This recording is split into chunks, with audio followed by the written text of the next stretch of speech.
This is an excellent display here from Rashi. Very good job. So an chain unending. Oh, unending gonna pop notification. Wait, what? You ever seen a plane that big, Bradley?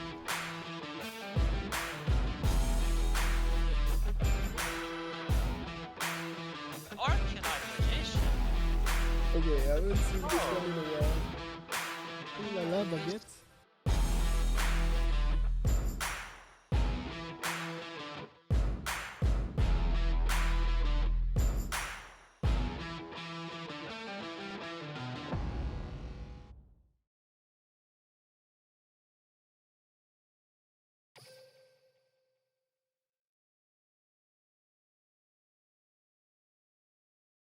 Good evening, everyone. Welcome to Duel Links Team Wars, Smogon Duel Links versus Infinity. We got Nex versus Insert. They've already started the game. We're coming in. They're coming in hot. I got Andy with me on the mic here. Andy, what's going on? What's up? Glad to be here. Total encore of yesterday night where we lit this stream up, becoming a daily session now. We're seeing Kristrons versus Karakuri. Infinity opening up with Kristrons. Me and you talked about this matchup a little bit. Let's elaborate a little bit for the chat. I personally think that Kristrons do have a fighting chance. In fact, it might be even favorable for Kristrons. What's your take on it? I think engine to engine, Kristron is probably pretty good versus Karakuri. The problem is dealing with the techs of Karakuri, such as like Cosmic Cyclone, Offerings to the Doomed. By going first, Karakuri is already kind of getting an advantage in this matchup because it's able to set up first with a negate and deny a potential scrap recycler. He also has a pretty strong opening. Hang on, I want to see what he does first. Okay, so he's going for the half combo. We talked a little bit about this yesterday, where he doesn't do the gamma oil into the level 8. I think for this matchup, it's pretty smart to do that because of the value of the trap to potentially deny a scrap recycler.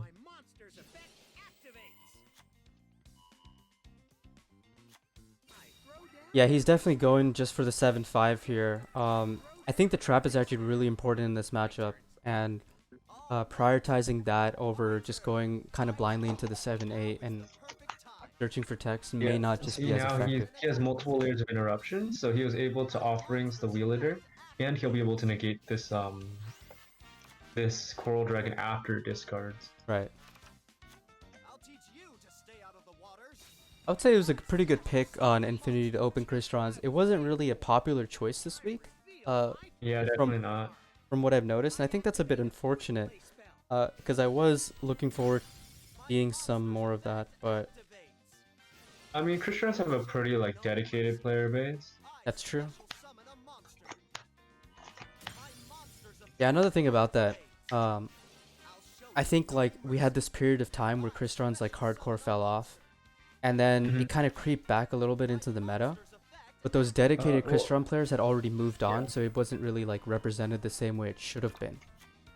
Yeah, I mean, when Kristrons were like up there for the best deck, it was pretty much the only combo. It was pretty much the only deck of its like style of like combo. But now we have like Witchcrafter and well, mainly Witchcrafter. So like there's a lot of other options for decks that do what Kristrons did, Right. and they're hit less by the ban list.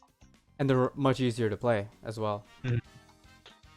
So actually, something that's kind of relevant. So his sorry, yeah, his hand is Merchant, by the way. Yeah. But Prismatic one. Yes, something he added it back with level 5.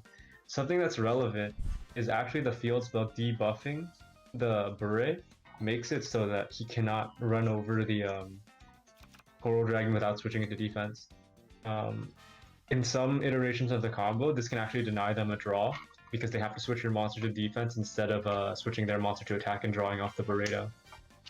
Yeah, that's a really good point that you just put out there. It also just decreases the inherent pressure that Karakuri put on the board state.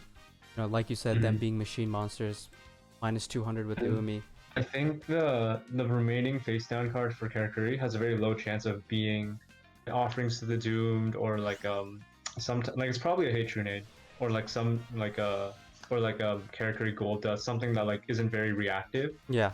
Because we saw earlier that like he probably would, if he had offerings, he probably would have used it on the Coral Dragon because he gets the value off of skipping the same draw phase twice. Exactly.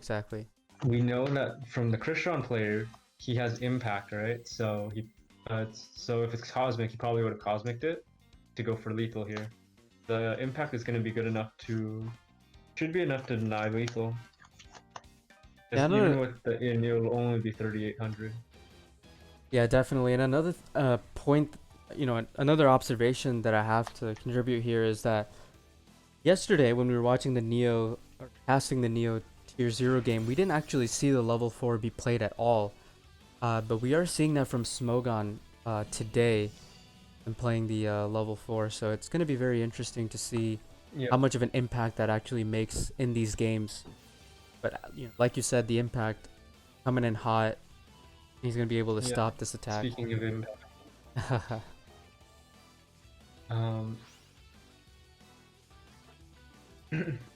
So the thing about so he's going for that, so that's 35. Yeah. Oh, land. there it is. That should be So game. now it is game, yeah. Now, yeah. Wow. Complete bamboozle there. Yeah. Now that we have some time, I want to talk a little bit about Crystron pairings in this meta. What do you suspect they might have on the back end of this combo?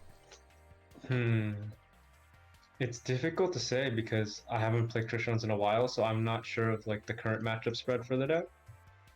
Besides like the main ones, I imagine that like if you're going to send a deck into Crystron's in the previous format, it would probably be Witchcrafter or like Blackwing. So maybe like some deck that could handle that. Like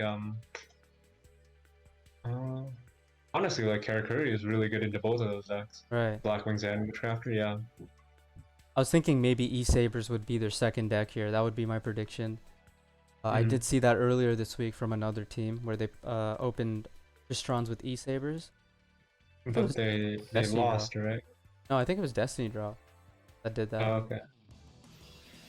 I think another team used I Cristrons think as I'm like right. the anchor for like I think earlier today, but they lost. Okay, so my prediction was correct. Their second deck here is E-Sabers.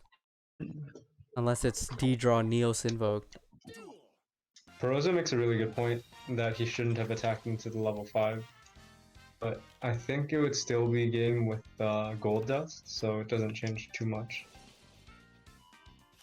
Fair enough. But you force them to play Gold Dust. Like if they don't play it, then it wouldn't be game. Okay, so he's searching the level 5 with the merchant here, so it tells me he doesn't have the cash. He might even not, might not be It tells able. me he doesn't have level 5 in his hand. Well, yeah, that's also true. Like that's Andy really the only Cantonese information you can get commentate out when of it. DLTW exit. Docras, thank you so much for the subscription. He's asking when you're gonna cast in Cantonese, man. I am American. I cannot cast in Cantonese. It looks like you're right though. He doesn't have a cash or like any type of merchant follow-up play. Right, which is why he he just went into the opened level 4. Yep, exactly. So he just opened merchants at 3. By the way, His Sabers guys. from the other side. Yeah. By the way, guys, one of the great benefits of subscribing is Fantasy League. Be sure to check that out. A great experience, and we'll be having more action in week 2. Actually, fantasy resets in 3 hours. So by the time this game is over, fantasy for next week will be available. You guys can make your teams and all of that. But I know a lot of people were looking forward to this game because they had either Blarajan, Kamikaze, or Magikarp on their roster. But Finally seeing a move from insert here, the Alistair normal summon. That resolved, so there's probably no cash in. Right. Or maybe there's a lance? That would be insane. Okay, Cosmic there's Cycle. a Cosmic. Alright, Andy, you know what this tells me? This tells me he's not playing True Nade in his deck. He's playing Econ and Tretch. Or a Tretch. Or both. Yeah. With I think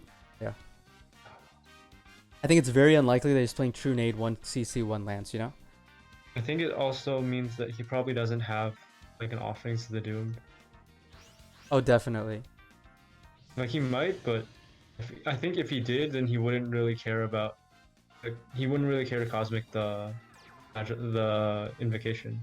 Very interesting here, going into the Magellanic. I suppose that's all he really had as an option was Because just- like, if just you a think about it, merchant. like if he doesn't Cosmic the Invocation, he would just be able to Cosmic this back row Offerings, then it would be game. So Yeah. it kind of tells me that he might not have like a very good response to a fusion play. Oh, he has another CC. So your analysis that definitely made a lot of sense. I guess doesn't really matter with the CC. Oh, Karma Cut. Another invocation. Wow. Wow. I Just mean, that's actually really good really- discard. Really good. Really good. Yeah, he's basically getting his Alistair back. If I'm next here, I'm gonna be a bit disappointed with this board state. Just how things went down. Not using the Cosmic in the end phase. Yeah, also, that's a very strong point. It was kind of a head scratcher not to use the Cosmic in the end phase as well. And now, I mean, tables have turned. It's honestly looking like Insert's gonna win this. Yeah. I'll I- be right back. Sure, he doesn't have any sort of fodder that we know of at the moment. But it's gonna be 100 off lethal if he does attack into the hypo with Alistair. My guess would be that he's gonna be saving. Oh well, there you go. It's lethal, I suppose. He's essentially forcing Nex to make a move here. Otherwise, this is gonna be game with the Alistair on the Magellanica, and then Malehu covering the extra 100 left.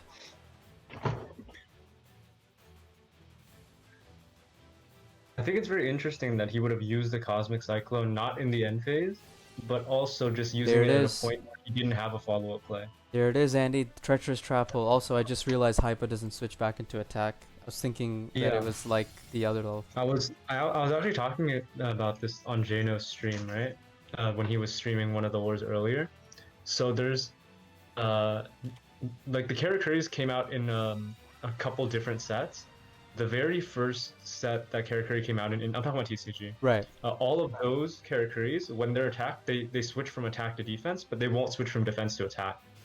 But after the first wave, all of the other ones that came out will change their battle position regardless of what battle position they were in when they were attacked. Interesting. Yeah, I have no idea why Konami decided to do that, but that's just how it's been. Well, there you go, guys. Some Duel Links. Oh, sorry. Some Yu-Gi-Oh lore. Not really lore, but history. Trivia. History lesson. Yeah, trivia lesson. I never kind of liked playing the level 4. So that's probably kind of why I didn't know that. But That he lance has is answers really for good. everything. Yeah, exactly. Yeah, for sure, dude. He has answers for everything right now. The thing is, that's also the second invocation. The first one got Cosmic Cyclone. Yeah. So I think out of Nex is um, actually gonna win here. That Tretch. I'm not sure because like a Palace could be enough to change the course of this game. Well, he does have to push in, and Nex is one top deck away from really just sealing the deal here. But that Tretch really just changed the entire momentum for the game. I think. That was a really good call on your part, by the way. The like reading into the Tretch after seeing the Lance in the CC. Yeah. Yeah. Thanks. Well, I'm just saying I didn't think of it, or it didn't cross my mind at least. Yeah. If I was on the receiving end, like with the E-Sabers, I definitely would have considered the Tretch, but I think I know you're a fan favorite of Tretch, so. Well, I think Econ would have been more likely just because it's more popular in general. Like, if you're not playing True Nade, you're likely playing Econ, but that one I think Econ, one Tretch is Tretch. actually more likely. Oh, like in character at least. Yeah. I was thinking like, usually when people are playing Tretch, it's like one econ, one Tretch.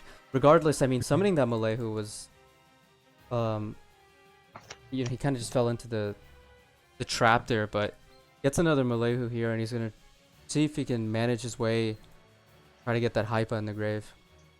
Mhm.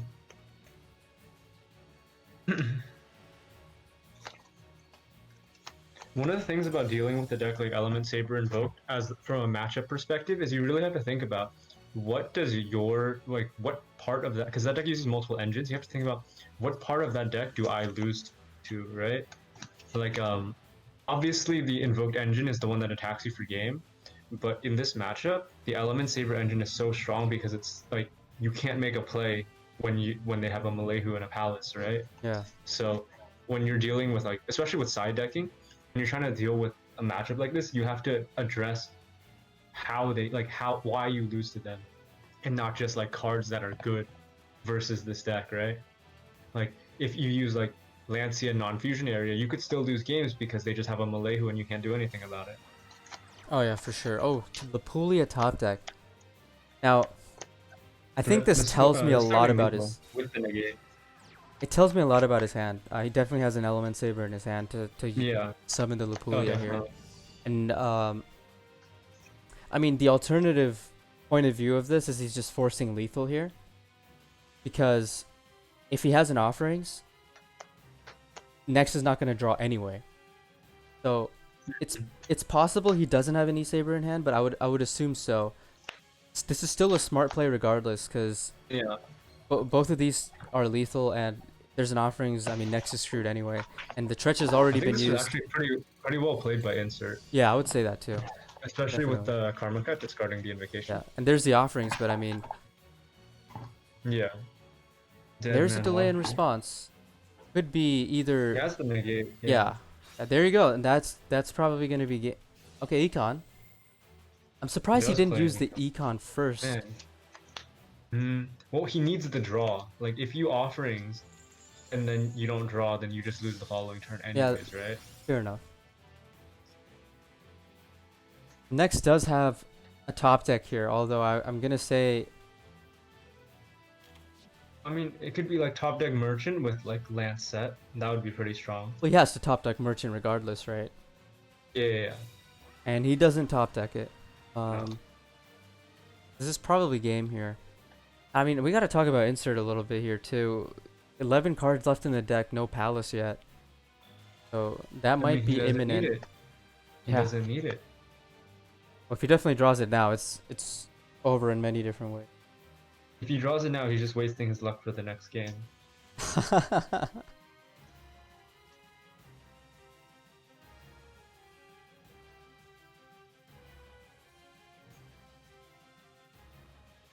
Lots of thinking going on here by Insert. Straight to the battle phase, and that is most likely going to seal the deal here, making it 1-1. Pretty solid start from both teams, I'd say. I mean, we talked a lot about this a little bit. The Crystron opener, we expected, you know, on paper, a slight advantage for Insert, but couldn't get it done. Now redeeming. Yeah, the Lance was like just enough to kill him. Oh yeah. You know, definitely not the best way to die there, but evening it up, 1-1, not bad. We've got a game on our hands here, folks. Both players 1-1. This is Infinity's first season in Team Wars. A lot of people are looking to see a lot from them. Some high expectations. New teams always have these high expectations, seeing if they can compete with the best. Smogon Duel Links, a former Team Wars champion, although 4 seasons ago, still holding that trophy in their basement somewhere. We are getting into... No way, dude. No way. This can't be it. Yeah, it looks like. No, this can't be it. Oh, I'll let you man. talk about this deck. You like this deck. Yeah, I do like this deck. So, Yesterday, Andy and I were casting. Things were looking really good for Tier 0, but then Neo comes out with this 21 card Lightsworn deck. And that deck goes on a tear, giving Neo the lead 7-5. And we suspect here that this might be Lightsworn. Insert not drawing too hot. 3 sets could be pretty decent in this matchup, but it is the Lightsworn deck, and he has Melody. So this deck might actually become very popular because it has a pretty decent character matchup because of its ability to summon Levianeer, forcing like resolving Levianeer in a way that can can clear the entire character board, dropping it multiple times, having, even if you can't use the effect, being able to summon it so that you don't get offerings, you can run over their monsters, and being able to mill protection such as a Bacon Saver and a Stego Cyber.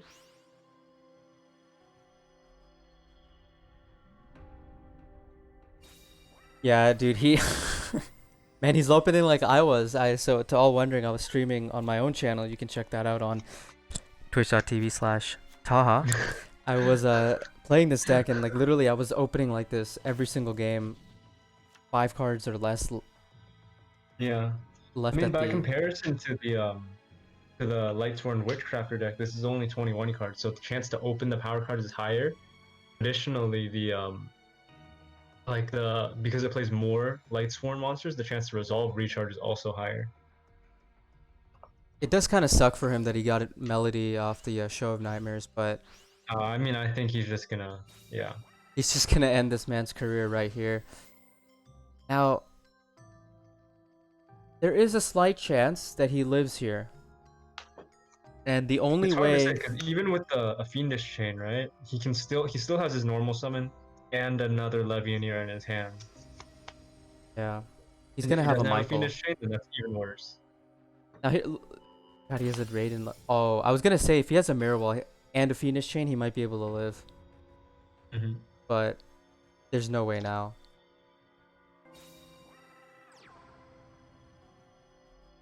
Actually, maybe. Well, he's probably gonna go Michael here and then Yeah. drop his Well, if he second lets Levianeer. him go Michael. Yeah. But come on, dude. How do you recover from this? You have 2 cards. You're gonna draw 1. It's so difficult to recover from this. Yeah. Even if he hits the Lumina, because he has 2 Luminas. Sorry, no. He has Lumina and Raiden. So he has 2 normal summons. One used right here. I think, like, if you have a Floodgate or something, you Floodgate the Raiden, and then you just try to, like, if you have Alistair, you can try to make, like, Kaliga, hopefully. Yeah. I'm not sure. It's rough. Levianeer is so good. I'm so happy to see this card being good again. Not because it's healthy for the game. Definitely not healthy for the game. Okay, Karma Cut. I think he needs to hit the Raiden, yeah. Yeah, there's Very another good. Raiden in the grave, too, so that's actually really good. I mean, he has no cards now. He's top decking like. Yeah. But Using not to Nalu. attack doesn't want to trigger the draw Draw. sense low level. The trust and slow. No, I think it's very interesting that he discarded the Nalu. One Alistair top deck kind of just wins here. I mean, that's the only card in his hand. I mean, like, it was very fortunate for him that he had Nalu there. Yeah. An E-Saber monster. But it doesn't seem like he drew anything of value, and this is just going to be... Alright, He so has here's the thing, right? He has a Raiden normal If he- summon. No, he discarded the Raiden. Oh, he discarded it? Yeah. If No, he no, cannot win this turn... does. Oh, Because he had he char... has one more. Okay, he had... Yeah, okay. He drew that one, but honestly, there's only 3 cards left in his deck. The chance that he doesn't have the third Raiden is pretty low. Right. If he can't win this turn, he actually just loses. Oh, for sure.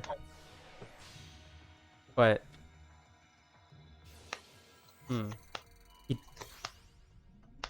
He has a glow up in his hand, probably. No, wow, he has a Levianeer in his hand. Wait, what? He lost. Oh, Yeah, no, it was no, a no, ballista. It was a ballista. Yeah. It was a dead card. There you Yeah, go. dead Next, card. winning it with Lightsworn. I like Yeah. it. Good shit.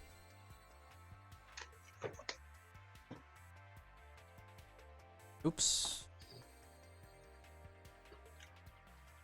So Andy, we But talked yeah, a little.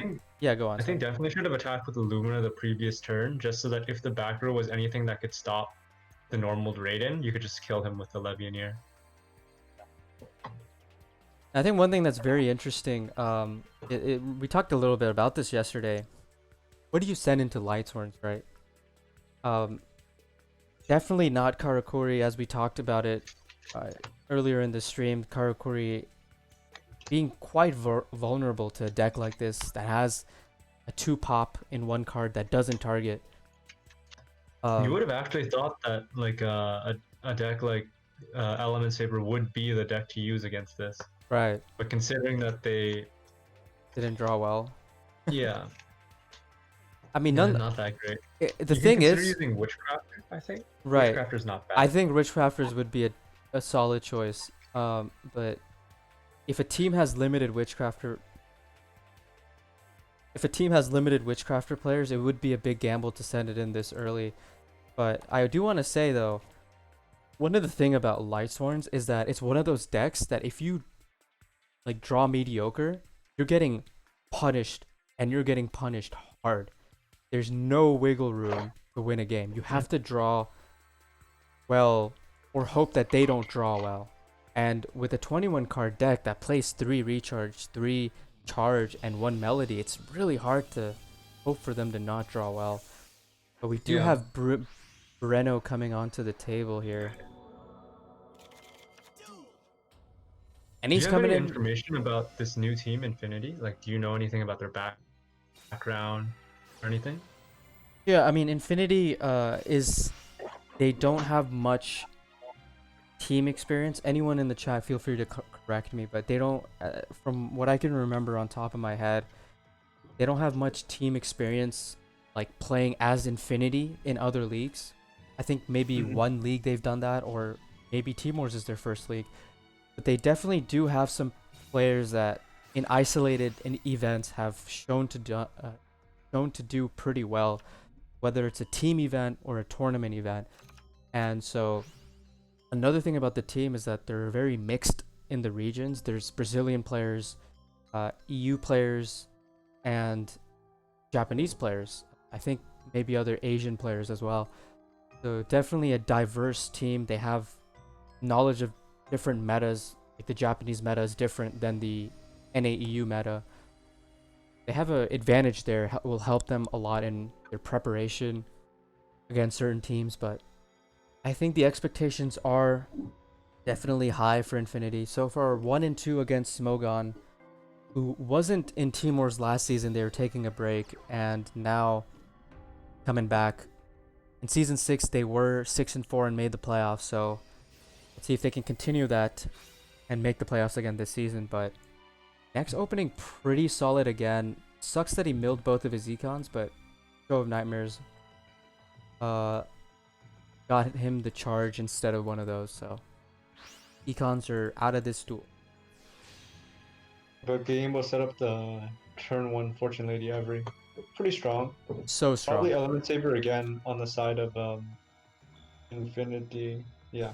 I think he's gonna need some sort of answer to this every here, Karma Cut or something of the sort. Yeah, I mean, we did see that his teammate was playing 2 Karma Cuts, so Right. maybe it's enough. Yeah, and Insert was playing 2 Karma Cuts, and Kind of interesting that he's going for like a fusion play over something that can deal with the Every. Like I think he might be going. Oh, he has game. Wow, Econ take for game. Is there Stego? Alistair enemy controller. No Stegosaurus in the graveyard, so this is gonna be game. Solid turn, dude. Palace, Yep, Palace, Alistair, and enemy and controller. Econ. Why does this deck still have Econ? But next, definitely gonna be punching the air right now with that 3-card combo being thrown at him here. Oh, don't tell me he has another invocation. Oh my god. Stop it, he's already dead. Don't do it. He's already dead. No. Econ, Palace, Alistair, and Invocation. He's using the Magellantica to show us that he only has one enemy controller. Wow, he's really rubbing it in. Yeah. One of It's super Econ. fun. Wow, ridiculous. But that is an insane opening by Breno. To his credit, playing that perfectly with the cards that he was given. Yeah. And Smogon is going to be sending in the next player. I think we can both safely say it's going to be a Witchcrafter deck coming up. I'm not sure. I think Witchcrafter is a deck that not every it's kind of like Christian. It has a very specific player base, and not every team actually has that has like a Witchcrafter player on their team, let alone one that might be available to play in a war. And you can say the same thing about there's like a lot of decks like that now. There's like Christians, Ritual Beast. Well, Ritual Beast not really meta right now, but those are all decks that kind of have like their own little cult following. Yeah, that's very true. I think Smogon does have the players though to pull that level of you know, dedication required It's to so long since I've learning. seen any of them play. I think the last time Yeah. I've seen any of them, I played Blarahan like maybe once in like the past year. I haven't played anyone else. I haven't or seen anyone else play. So Yeah, I do think Mimi leaking the strats of her former team, maybe a little bit of illusion. Yeah, doesn't want her former team to win without her.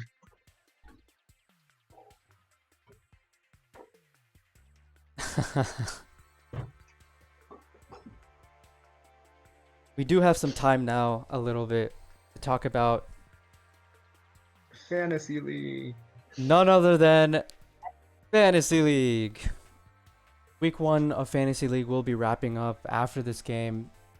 The goal of Fantasy League, if you enter, is you choose 12 players across the 32 different teams and 16 matches every week.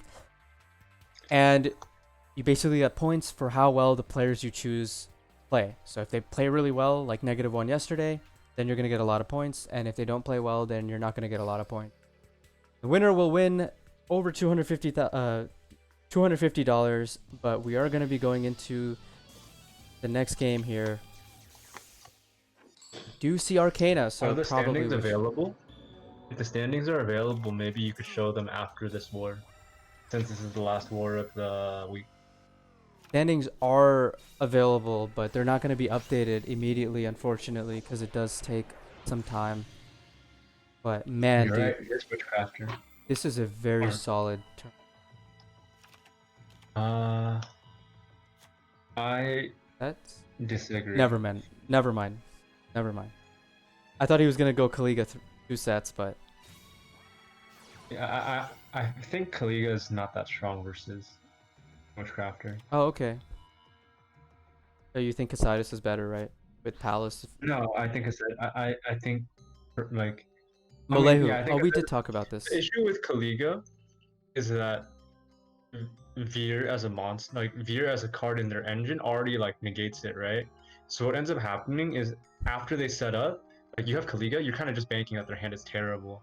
Because if their hand is good enough to just summon a Veer, then you as the player, as the element saver player, you're locked under Kaliga. You can only use one monster effect return. You can only attack with one monster return.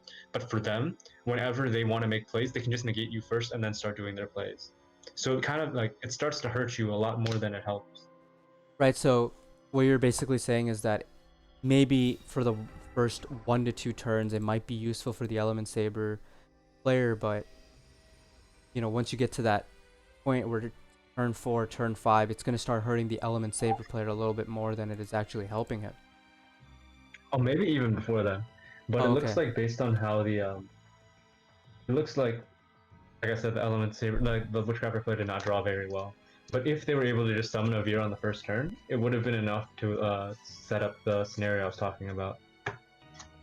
Right, only going Lila that he got from the charge. Summoning it, and it doesn't even get the effect to mill, because he used the 1 effect return on the Praetor. Right, exactly. There's the invocation. Going for Earth. It.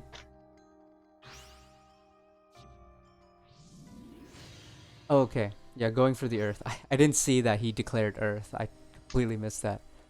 Oh yeah. Yeah. So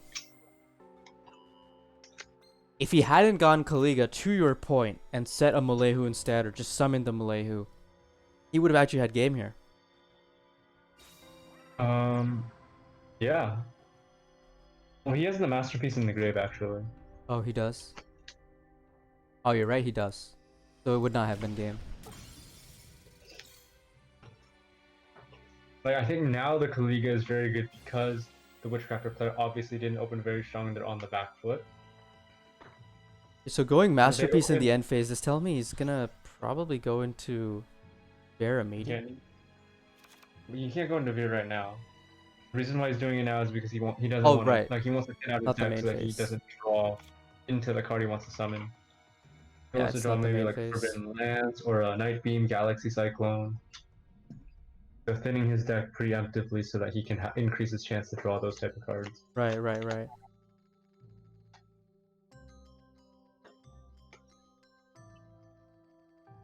Yeah, I totally forgot it was the end phase.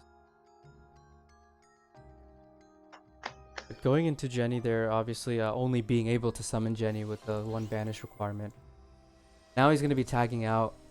And depending on the amount of spells in his hand, he might be able to cycle out. Oh, he's playing Machine Angel Ritual. That's actually quite the common card that we've been seeing nowadays, mainly because of the rise of Karakuri.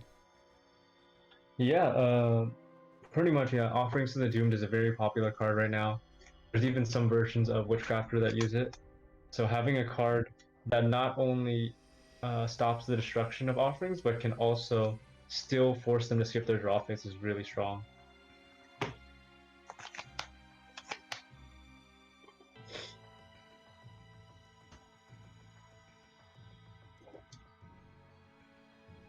We do have some thinking here on Adept's side.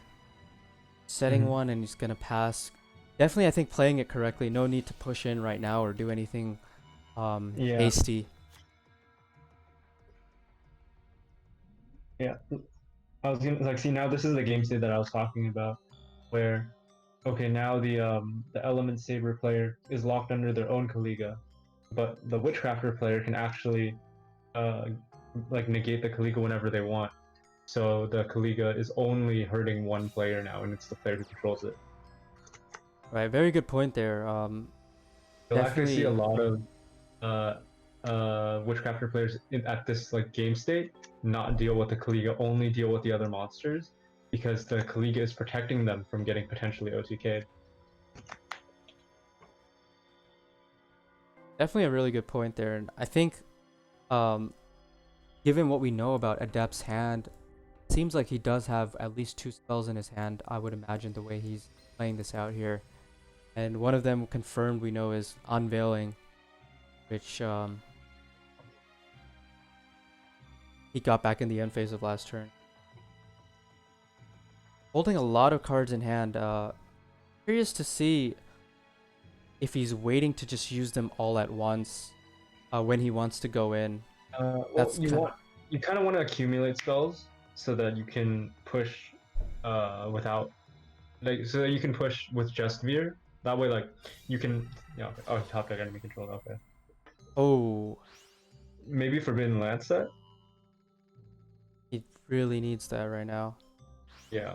Oh no, this no. might be game. Econ might win him another game here, guys. And like he needs the Unveiling.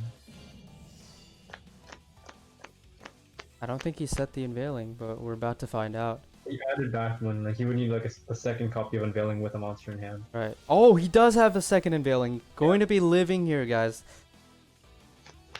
Wow, I thought for a second he was and a Bear in hand. That's really strong. That's wow. That Econ just went hella neg. For well, he did get rid of the Kaliga. To your point, gonna help him there, but I think given the amount of cards in hand, there is a high chance he has at least one back removal. How much he committed to that play using his one enemy controller and losing his Kaliga, I'd be very, very surprised if he's not going to like lose his lose a majority of his board right now. He Actually, might. even like you could like he could go aggressive here. He doesn't even have to. Like having 2 beers on the field is super safe. And I think this actually might seal the deal here. About to find out though. Not pushing in with the. It's hard to say for sure, right? Like it depends a Right. lot on what the steps are. Yeah, not One of the using things his. feeling that there might be a ballista somewhere because of the fact that like one of the backers has just been sitting there for so long, and he does have a Machine Angel ritual in the graveyard. Right. That definitely is a strong point. He wasn't able to use that ballista on the Bear because of that. But that ballista definitely would have been able to remove the Kaliga on his field. Potentially that could have been why he went Kaliga in the beginning. Although he didn't have that set card, so would not make sense. Regardless, this is a very, very strong board state. And I think he's just going to wait it out. Huh? The crit, nothing. Yeah, Forget what- all he really needs is just to accumulate those back row hate spells, and this is pretty much going to be I'm a. not sure if committing the Edel was the right play, to be honest. Because you kind of don't want to overcommit the monsters you have on the field just because like a potential Purgatrio play exists. Like you can only boost once, right? Once per turn. So let's say he does have Ballista. He could summon Alistair, force you to negate, and then chain Ballista to resolve, and then he can fuse for the fire and attack into one, force you to discard to reveal Witchcrafters, and then attack into the other 2. The counterplay to that is you would just allow the Alistair to resolve, and you would instead negate the Purgatrio. But just like something to keep in mind that maybe like committing the Edel was not the right play.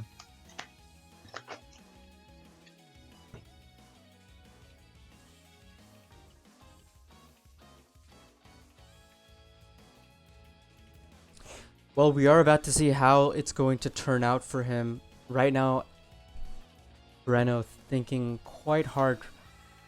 Top decks the Palace of the Elemental Lords. And he's going to be using it to search Malehu.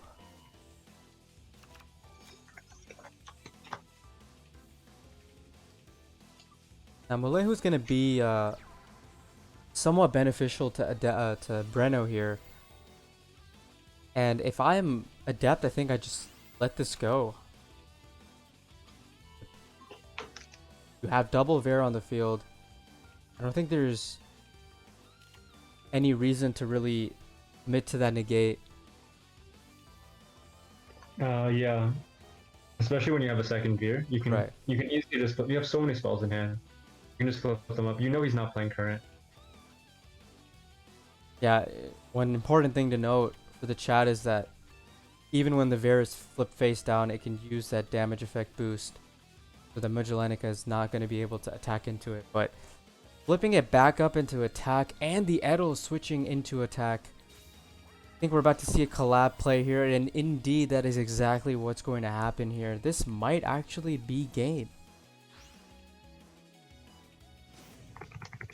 Show of Nightmares and gets the collab back. Wow.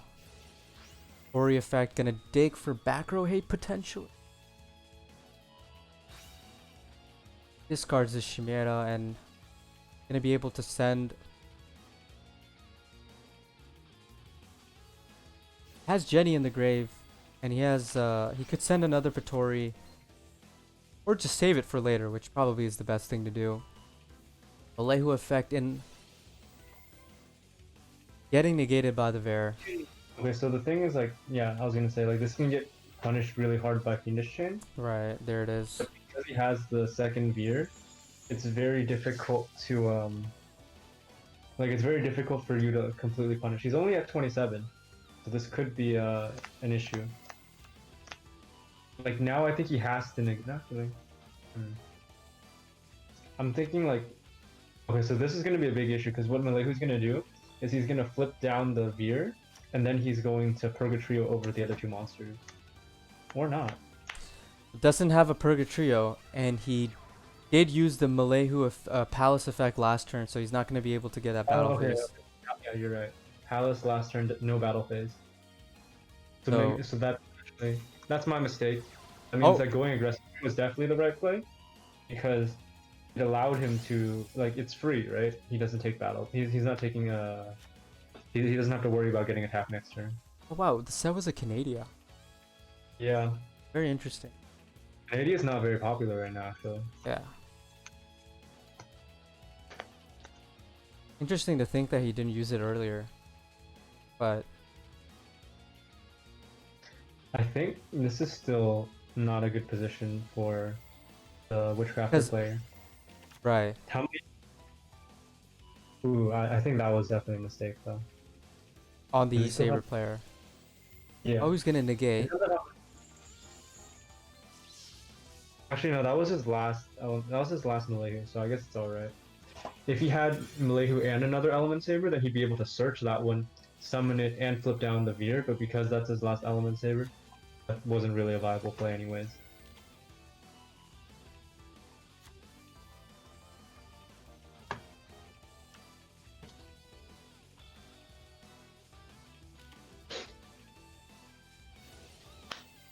Flipping up to Alistair. Yeah, I think you have to let it resolve here because the scary thing is like you can get punished by Invocation or another Alistair just because he hasn't normal summoned yet. Going for water, so There's the smart to hang out. invocation. This is one of the issues about committing multiple Veers to the field. He was forced to because he got the Econ OTK, but now it's very difficult for him to push because he can't synchro. He can't, like, a lot of options aren't available to him. He can only push with Veer plus multiple spells. He's building quite a wall here, though. I do want to point that out. Yeah. But keep in mind, he has a Galaxy Cyclone in the graveyard, so he can use it either on the Phoenix Chain or the Palace to make this game board a little bit easier for him. Main question really is what he uses it on, and I would think that getting rid of that Palace is going to be... I don't think Palace is that important anymore. He's already out of Element Sabers. It's only there for the... The boost is... But the Fiendish Chain, will let you go more aggressive with your Veer. He's going for the Palace here. We're about to find out which would be the right decision. Mhm. But Perhaps I think he has like if he 4 plays spells Star in Eater- hand. Yeah. If he plays Star Eater, then yeah. No, he has 4 spells in hand. He has to. Well, or sorry, 3 spells in hand. Yeah, I was about to say he doesn't need that many. Yeah. I meant, yeah. Okay, Unveiling, Holiday, we know those 2 for sure. And Galaxy Cyclone. There you go. 3 spells in hand. That's going to clear the board. Alistair is not going to do anything here. Now, something very interesting, Andy. I get it. What? Nothing. What's up? There is the scoop. Adept winning the game. You still think hitting the Palace was incorrect there? Yeah, I do. I think because especially if he has 3 spells, he can run over both the monsters anyways, right? Correct. And then like you can at least free your Veer, and then you can like Palace isn't doing much anyways. I was thinking if he does play Star Eater, and he has 4 spells, he only revealed 3. Then it would have been okay to hit the Palace just because you would be synchroing into Star Eater with the Veer anyways. Yeah, that's true. Yeah. Alright, we are going into the next game. 3-2 Smogon Duel Links is up versus Infinity Adept 1-0. Looking to get 2 here, but it looks like this is going to be Karakuri. And, you know, Andy, this matchup is definitely one that favors Karakuri. In fact, people have switched over from Blackwings into Karakuri I think to I beat the think Karakuri. I think Blackwings have a better matchup against Witchcrafter than Karakuri, at least when going second. Yeah, I think the reason why people have switched to Karakuri Oh is my because God. Karakuri has better matchup coverage across multiple decks. Oh, okay, that could be a problem. that's a really good mill. Yeah. Holy crap. And he gets the And- charge back. So Minerva coming into his hands soon here. Yeah. Oh my, he milled him. He milled Machine him. Angel Ritual. That's Gal- a card that Witchcrafters started playing specifically for this matchup. That's exactly what he needed to make sure he was fully compensated for this turn 2 coming in from Karakuri. You can't ask for a better.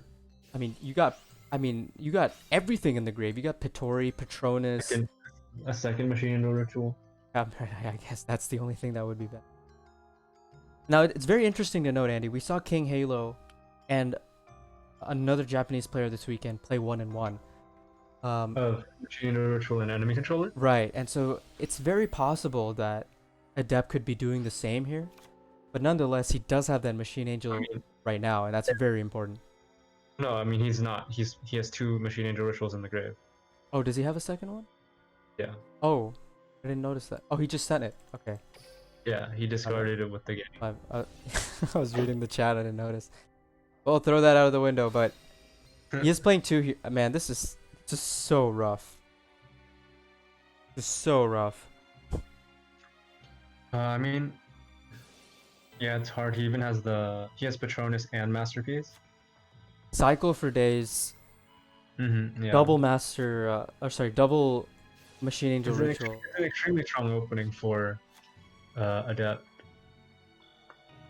And he restarted too, Andy. We forgot to note that. Yeah. Wow, I think Adept might actually end up taking. Oh, this is over. His hand is even his hand's not even a real hand. Wow, and that's what happens with Karakuri, man. The consistency factor is definitely a thing in the deck. Why they play restart, but sometimes you just go restart into brick, and Reno here might not even live, given that we don't know if he has collab in hand actually. Right? He added unveiling, and no, he did add collab. In fact, he has all 3. He has all 3 Witchcrafter spells in his hand. I think there's an extremely high chance that the Karakuri player is dead this turn. Oh yeah. We know his hand is Unveiling, Collaboration, Holiday, and Minerva. Right. Extremely powerful. 4 out of the hand. 5. He has both the traps in the grave. Yeah. And he's gonna use Masterpiece now, probably setting up for a synchro play this following turn. There it is. 4 banishing going straight. Oh, 5 going into the Edel actually. So he might be going. Wait, is that 4? No, that was 4. It's 4 and then the trap. Yeah, I can't count. Sorry. No, So he's going straight into the Shmira. Normal summon Minerva very likely here, and probably gonna see an Every.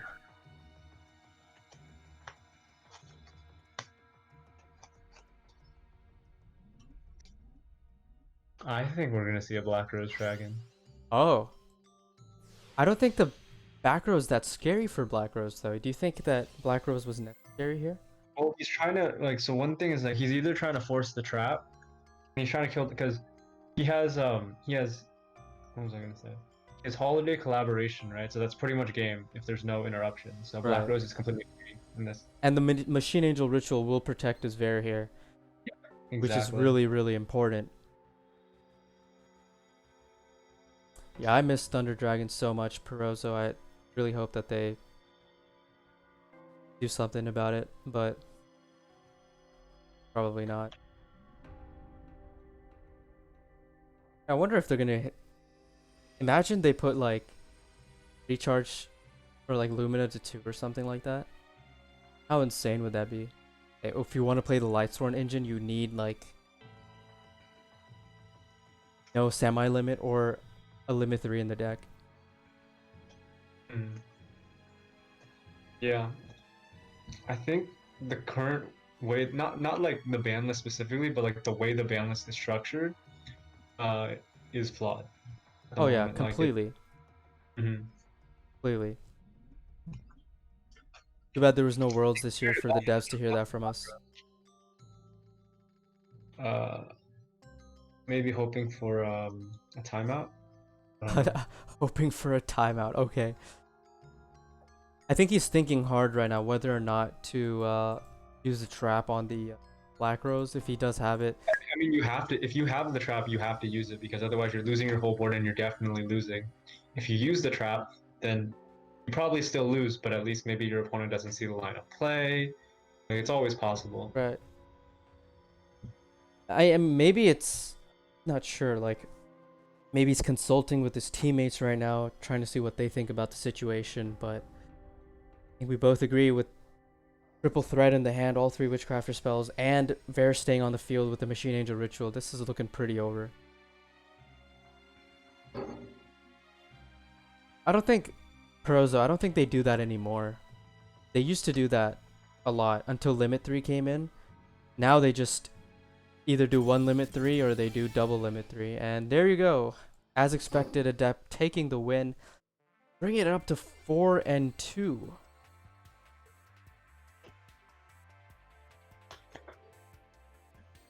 Reno being eliminated 1-2, not as good as he hoped to do, but Smogon really starting to pull ahead with this Witchcrafter deck. yeah, they're definitely going to need to send in something here. Maybe use up a repeat if they have to. Infinity needs to get rid of this deck. Witchcrafter is not a deck you want living too long in a Team Wars game. Yeah. I actually really like this current, well, I don't like love it, but one of the things I do like about it is that there's not like unwinnable matchups. Like a lot, like there's for the past couple months, a lot of the meta has been like this deck loses to this other deck like 80% of the time, and that's just like it's like not very skillful, right? Because it's like, okay, then it's just matchup. It's a rock paper scissors type, regardless of whether it's Team Wars, Clan Wars, tournament.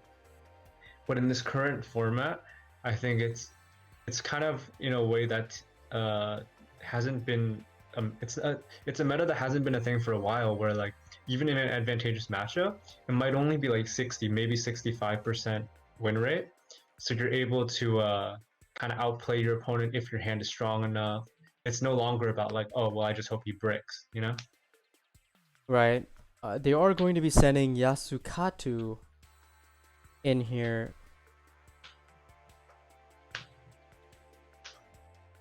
As their player.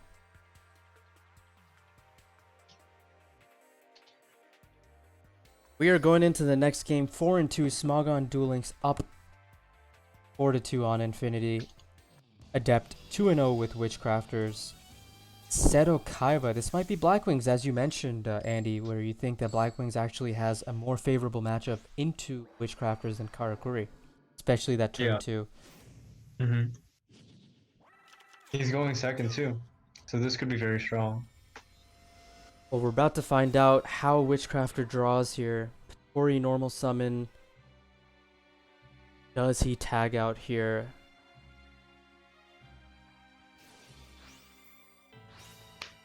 Discard Holiday into Shmira in defense. Is he going to be able to get Shmira in the graveyard to send the Masterpiece so that he potentially lives? Only Shmira is not going to be good enough here. Needs a spell here. Even Machine Angel Ritual would be decent. Machine Angel Ritual is a bit weird because in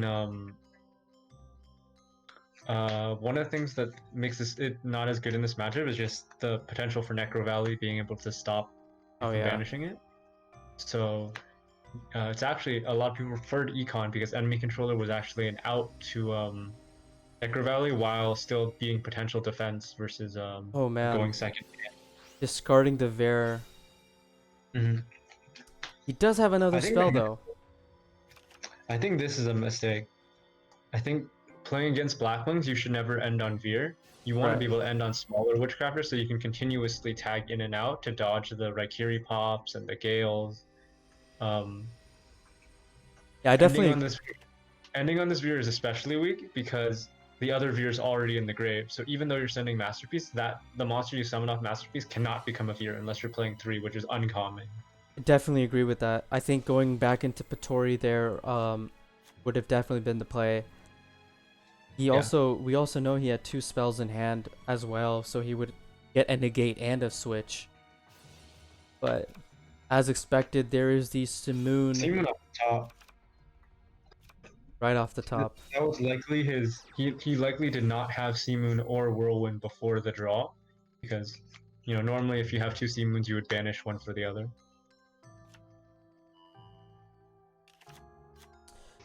Yeah, you know, really needed that Sea Moon from the look of it, not having Whirlwind or the Sim, as you mentioned, but Yeah. having double Zephyros though, very strong. No, first off the whirlwind. Oh, okay. Ah, you're right. So likely already has Orochi. This is still a very Well, I guess strong. not for sure. It's not for sure, but possible. Yeah, there it is. Yeah, he already has the Orochi. So we know his hand opening 5 so far has been Sea Moon and Orochi. And Zephyros. So Right. we know 3 cards. And then he has Gale that he searched. There's the Pixie. Going Pixie Dragon with Orochi, forcing the Veer into attack position. Essentially, like, this will 100% force the negate. Definitely got a And he negate now. He doesn't have a spell in the grave at the moment for Masterpiece, so he can't like allow the pop to go through and then summon something with Masterpiece to protect himself. He has to negate right here. And you know, definitely making the right decision of discarding the Unveiling here. Don't want to be banishing the Holiday at this point in the game. There's the Gale, gonna be used on that Bear, and we're gonna be seeing, I think, maybe a Chidori here. I'm trying to think. I think he only has one spell in hand. I think it's still Raikiri. Okay, so he is going Rikiri. Yeah, I think it's because there's no real point to play around like to like just attack over the Veer for game when you already know he has at least one spell and the chomp block from Masterpiece. Right. This is actually he should have bounced his Whirlwind because the Pixie Dragon's already negated, so he's not getting this draw. Yeah, I think he might have forgotten about the draw. He could have preserved his Whirlwind, yeah. It definitely looks like he forgot about the Pixie being negated from earlier, but goodbye to that Veer, and we're going to be seeing a Masterpiece probably at the... Not even at the end of the main phase now, because no Veer in the deck. Something that's very relevant. Someone mentioned this on like in the Twitch chat for one of the other wars I'm streaming, or I was casting. They asked, why do people use peak performance over Harpy's Hunting Ground? Because Harpy's Hunting Ground doesn't boost dragons, so it's better versus decks like Blue Eyes or Casitis, right? And this is the reason why. You can see right here, because the mountain is boosting the Pixie Dragon, if any of the 2 attacks go through, it's lethal. Whereas if the skill was Harpy's Hunting Ground, the Zephyros plus the Pixie Dragon would only be 39. It would not be lethal, and then the Masterpiece would block the Raikiri. So the peak performance, using that over the Hunting Ground, is actually winning him this game. Yeah, well said, Andy. Definitely a game changer in some matchups. In that case, not making the biggest difference there, but... What do you mean? That was the reason he won. It was a big difference. I mean, the attack order didn't matter. Like, he could just attack with Pixie on the monster. No, but if the okay, yeah, player sure. Yeah. Okay. Yeah. I see what you're saying. didn't have been lethal, Yeah. That's true. Okay.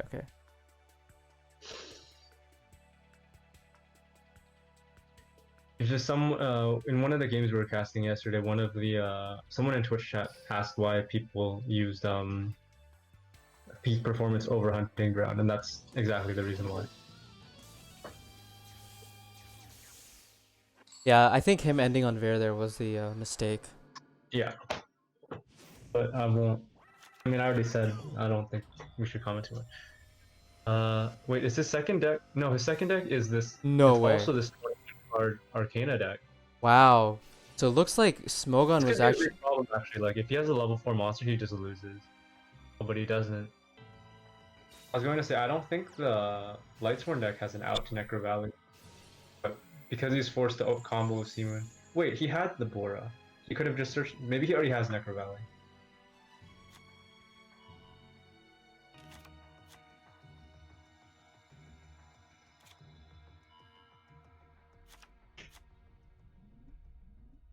Yeah, Lightsworn definitely not a popular deck this week. This is only the second time we are seeing Lightsworn being played in a war, and they've brought 2 so But far. they're bringing a lot of it.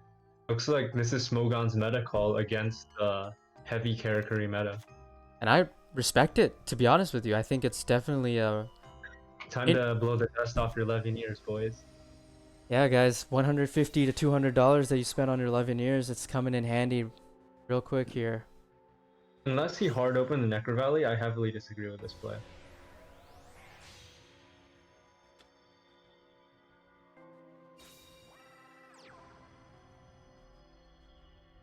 Necro is going to be a big problem though, for Lightsworn, especially if he's not playing Lila. And I mean, one close also is very devastating.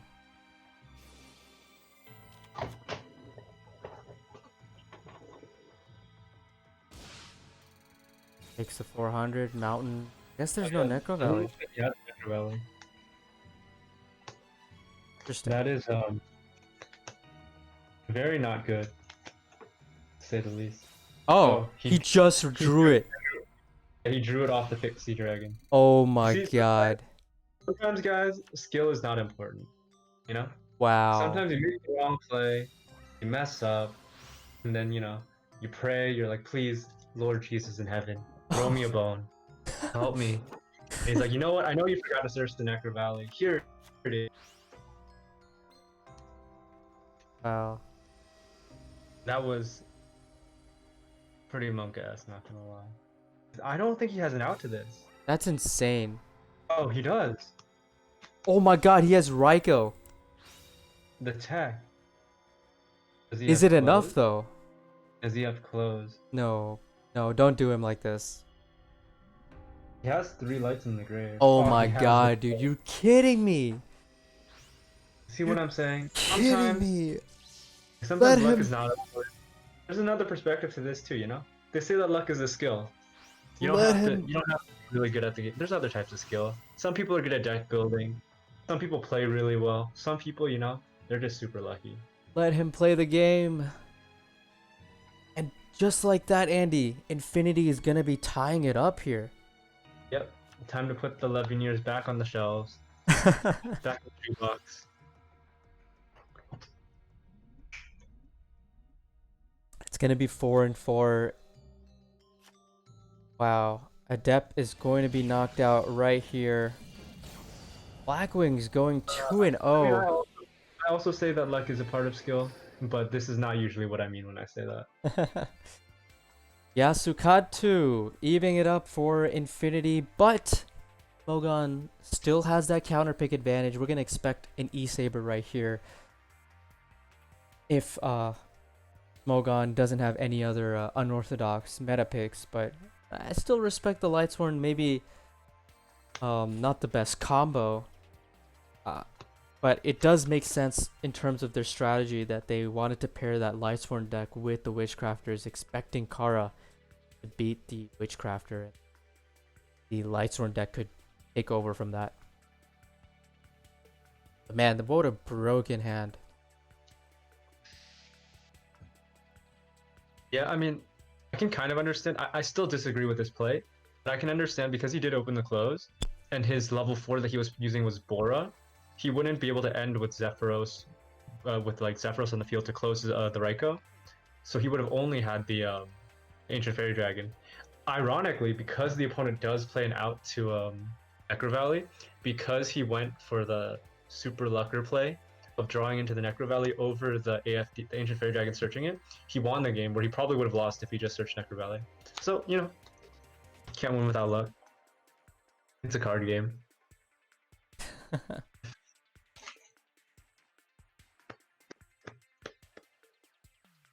No, he banished Bora off the I'm pretty sure he banished Bora off the Simoon and searched Zephyros.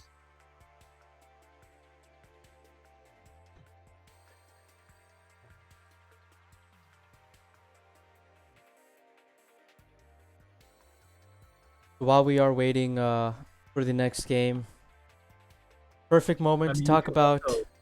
Ancient Fairy Dragon does have another effect. You can just special summon like a level 4 lower monster from your hand. So if you had another level, like another Blackwing that wasn't Seamoon, like the last card in his hand was not Seamoon, or like the one that wasn't Seamoon, Closer, Bora. No, actually, his hand was Seamoon, Close, Bora, Whirlwind, and Unknown. I didn't pay attention to the last one.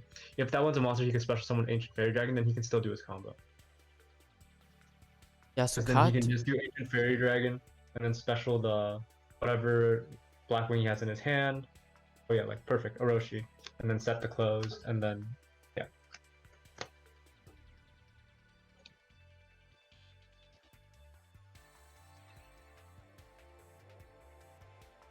Oh yeah. Yeah, Seaman Border close whirlwind is going first, yep. So he didn't have anything he could special summon.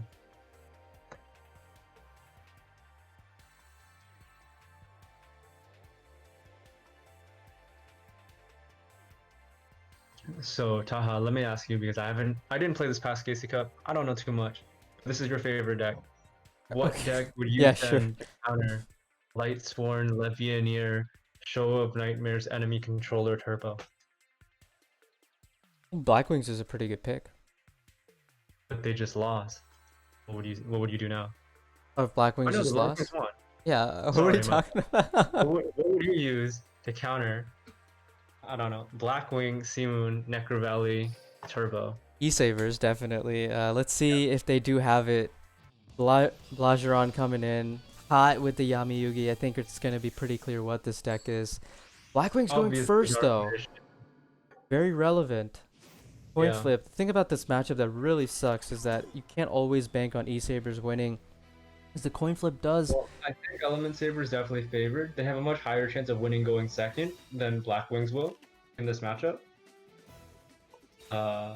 Because if Blackwings open their combo but they don't have close or they don't have the right follow-up, then an Element Saber opens strong enough, then they can break through the like the giant wall of synchros.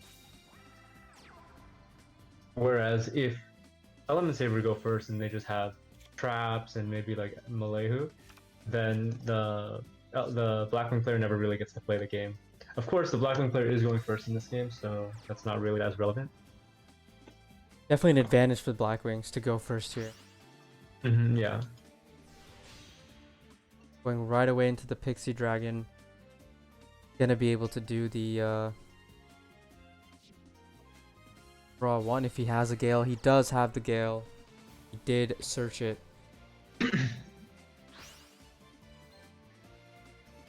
The turn one Rakiri.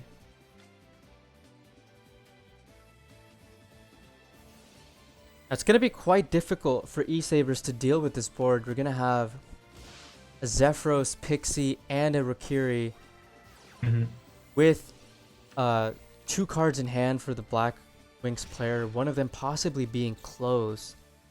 Yeah. This is a tough board to break. So, okay, so one of the things that is kind of relevant about this matchup, and it has to do with Mountain again, but there's not much difference from Mountain and Harpy's Hunting Ground in this scenario. It's that Mountain boosting the defense of the Blackwing Synchro monsters is very relevant. Their base defense is 2000, so usually a Palace plus a Malehu, you flip it face down, you can run it over. But Mountain actually protects them from Malehu in that sense, because you can only flip them down now, but they're 2200 defense. So even Malehu with the 1 boost from the monster you send off the Palace is no longer enough to run over the Blackwing Synchros.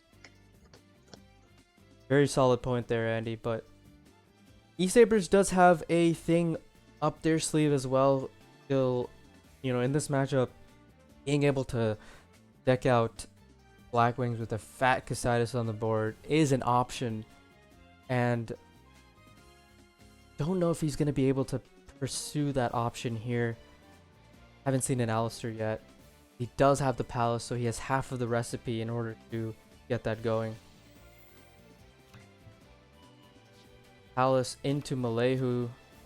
Like you said, man, that's not going to be enough. Also, Pixie Dragon being able to pop the Malehu means that they have to deal with it in certain ways.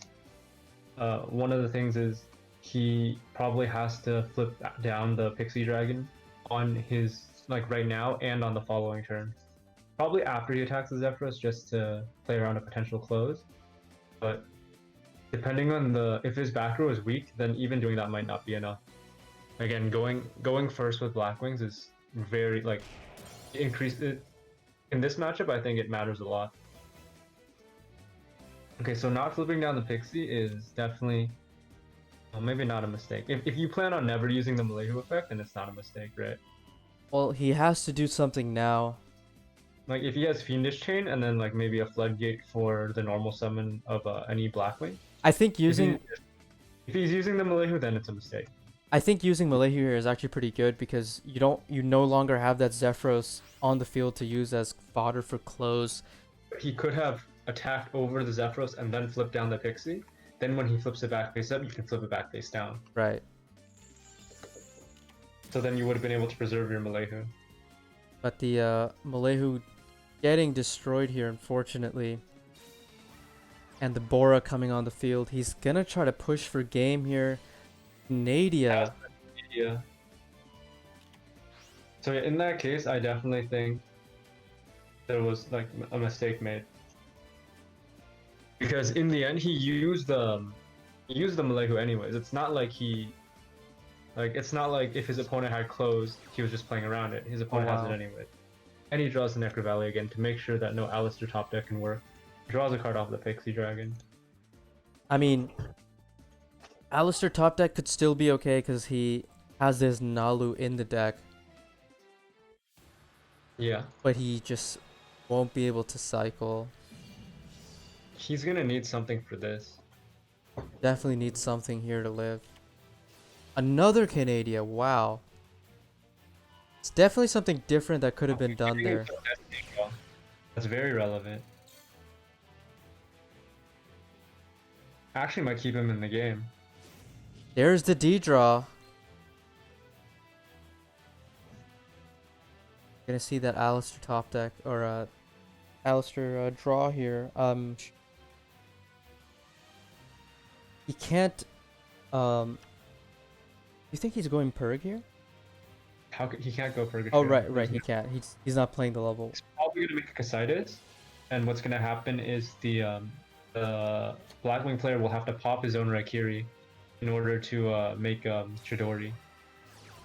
I have seen, we did see yesterday, right?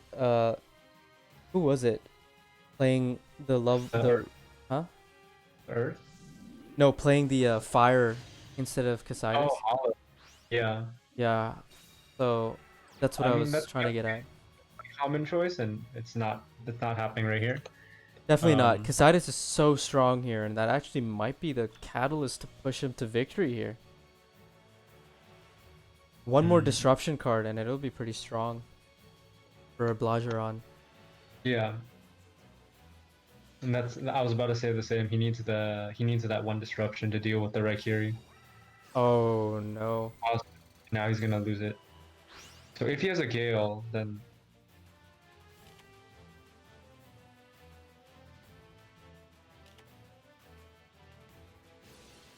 Hitting the floodgate, he really needed that floodgate. yeah. There's the Pixie. He could even pop himself, right? Can Right. he pop himself? Well, that is what he wanted to do. That's what he has to do. Well, I mean, like popping, like Pixie popping itself. Oh, yeah, it can pop itself. But I mean, I think he's just going. yeah, he's just going to Chidori. Chidori. Yeah. This is game. Yeah. There you go. Smogon taking the lead back again. We did think for a second. It's the other way. Oh, right? sorry. Infinity taking the lead. You're right. Infinity taking the lead. Blackwing's winning another game. And Infinity now actually in the lead for the first time in this game. Blackwing's is 3-0 right now. Yeah. Repeat incoming.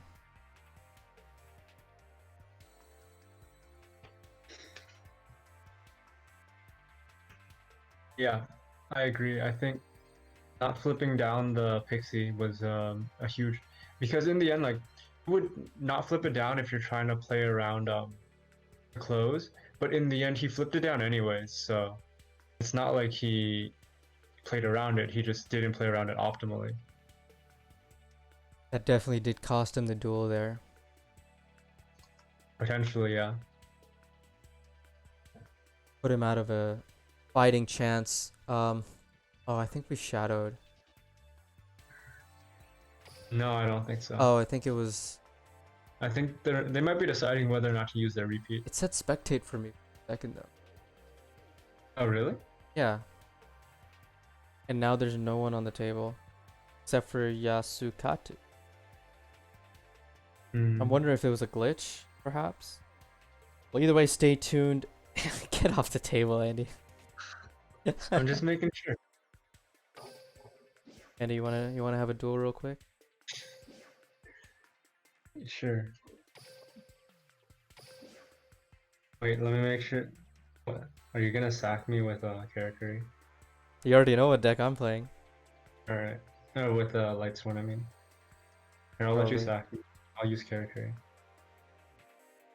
I don't think we're permitted to play off-match duels on the stream, but Okay. it would be good entertainment. We can have a Yeah. grudge match live on stream in front of 100+ viewers. I don't dislike you. You're a cool guy. Grudge match for chat content purposes. Yeah.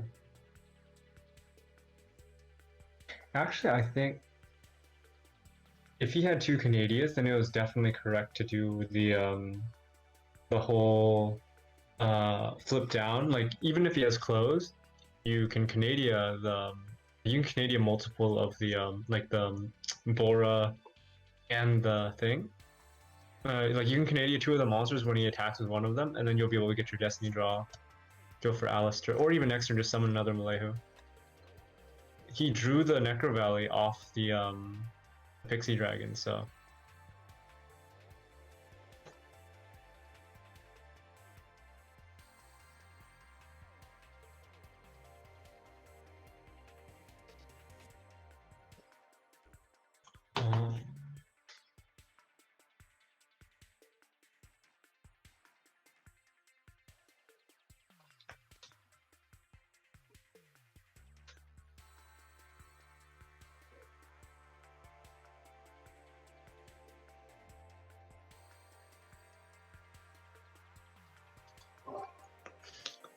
Oh, the game has started. Totally Okay, cool. dozed off there. Dozed off. I thought you like had something to do. No, I just closed my eyes for a second. I actually noticed that I don't think a lot of there's been any shadow games lately. Yeah, actually, you have a very good point. There was this one dual room bug that they were talking about, but I haven't heard of any shadow games actually in this week so far. But more importantly, no repeat. He's going straight into Karakuri, and that's gonna pay off here because Blackwing's only one monster set and one back row set. You hate to see it, but there's the Nanishi. Yeah, there's the restart delay. Okay. I didn't see it because I joined late. Komachi Merchant into the level 5. Yeah, that's probably game. Likely Cosmic Cyclone Yeah, set. exactly. Cosmic Cyclone set. We're gonna probably see it tied up here unless there's some sort of misclick going on. Misclick is probably still game. Well, if he goes into the level 5 instead of the level 7, it would not be game. Oh. Is that a burn? Someone do that? Yeah, my teammate did that. That's how we lost. Wait, wait, for real? Yeah, one of my teammates did that, and that's why we started 0-2. No way. Yeah. Damn. That I had no recall of that, so definitely not burning. Promise you that. But the only person getting burned right now, to be honest with you, is Yasukatsu. He's about to get destroyed here by Lageron's Karakuri deck. Yeah, I'm not going for the disrespect bure flipping up the monster, instead going for the +1 draw. Playing it optimally instead of playing it disrespectfully. Yeah, you know, Smogon players are known to be very polite and not toxic. Yeah, very respectful for sure. Yeah. Actually, they did have one not so respectful player, but that player got removed from the team. Did they really? few seasons ago. That player is now on another team now. Actually, an owner of one team.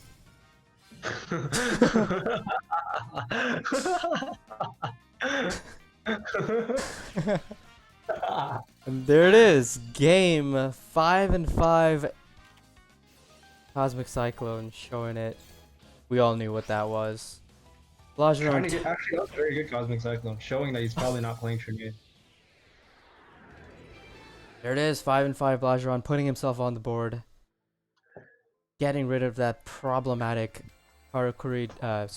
problematic Blackwing deck, and not using a repeat.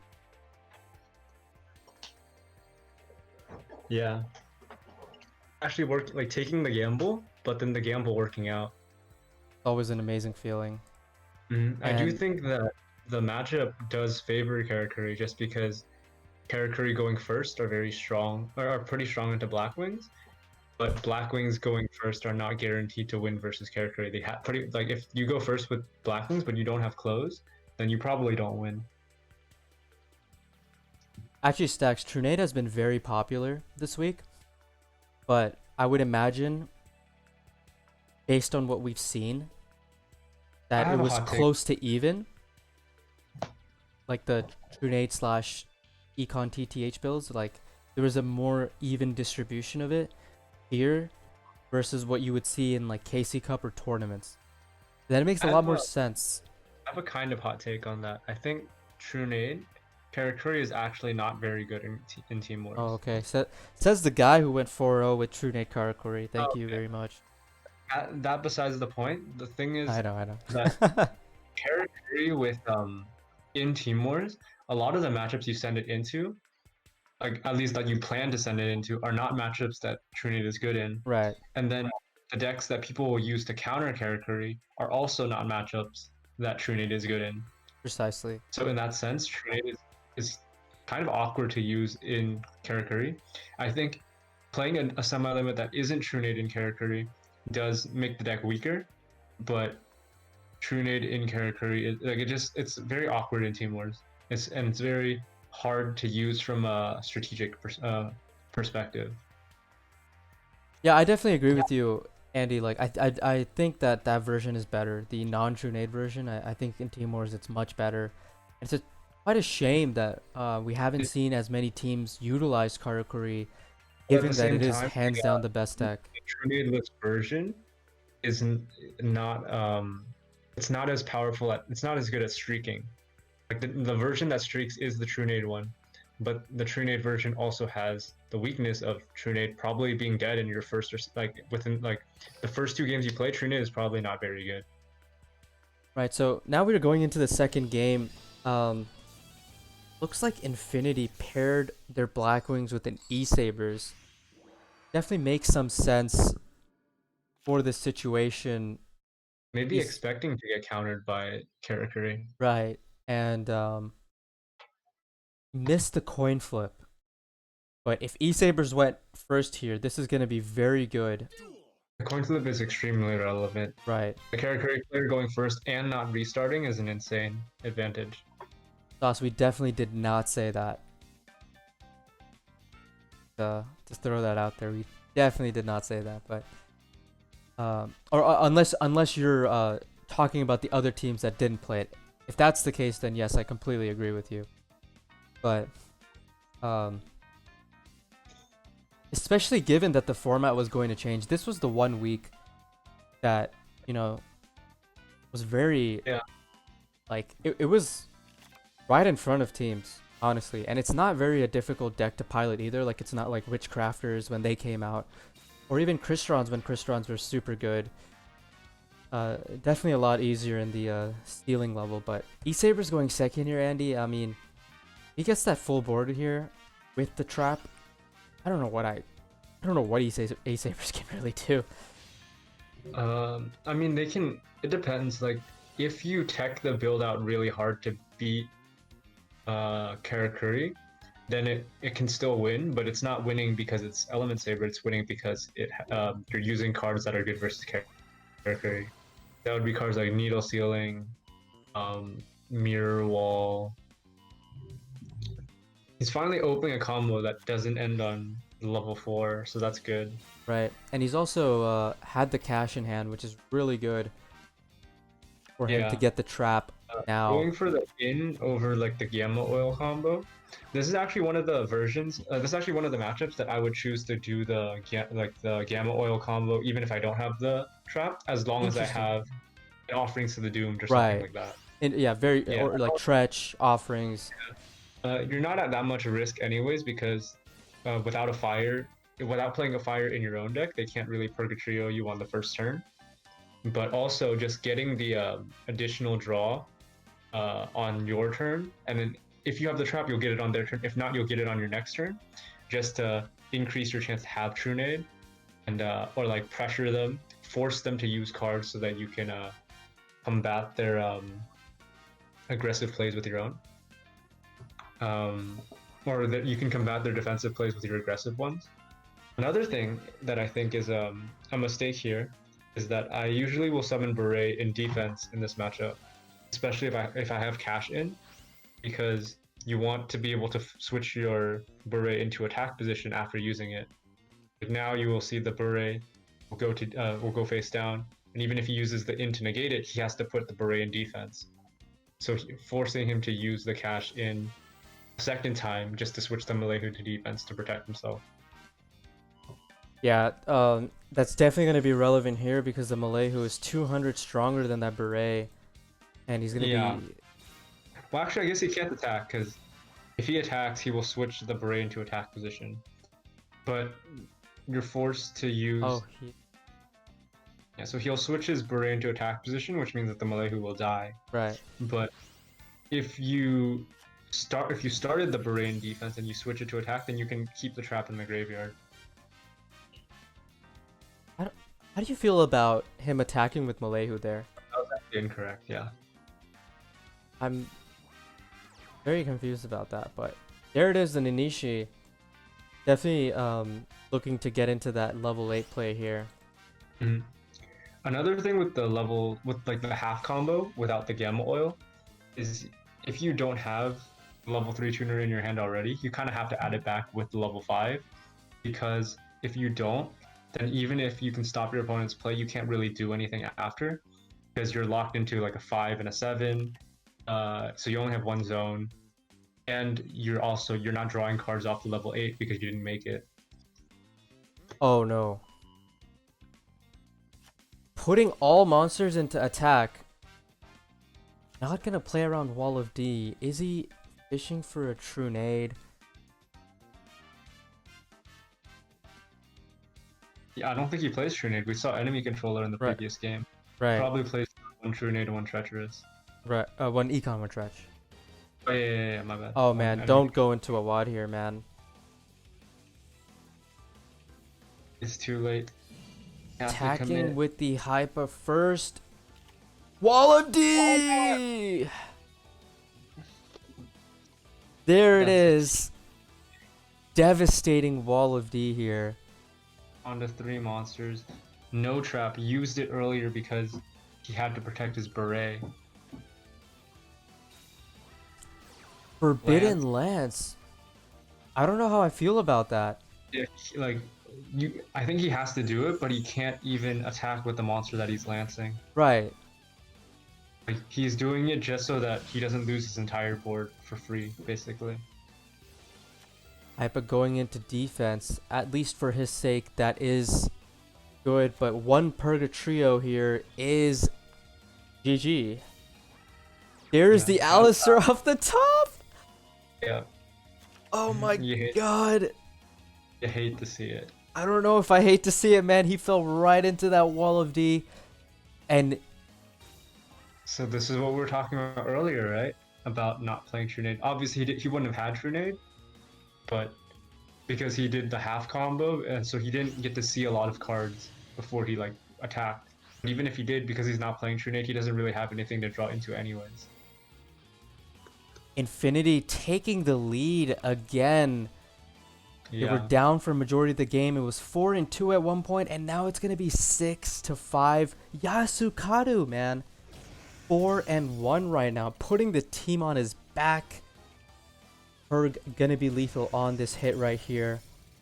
It is 6-5, infinity up. Yeah. Okay, so Alistair was not a top deck. I thought it was a top deck. It looked like that for me, but still very Taaha be calling everything. devastating. It was Yeah. it was more epic to say off the top, you know what I'm saying? So, It's for the views, guys. yeah, it's for the content, you know, for the chat. And I gotta change that Timor's icon to the XYZ Yeah, no, GIF. Blue Magic, I agree. He already like at that point in the Say Blue Magic? The guy still exists? he's already committed into attacking with everything. But I was like my point was more so that he probably should have like foregone the cash in and just tried to draw cards Where'd you read Blue Magic's message? on Twitch. Why don't I see it? Maybe you blocked him. Or maybe Nah, he I don't- blocked you. Yeah, maybe he blocked me. Yeah. Feels bad. Am I blind?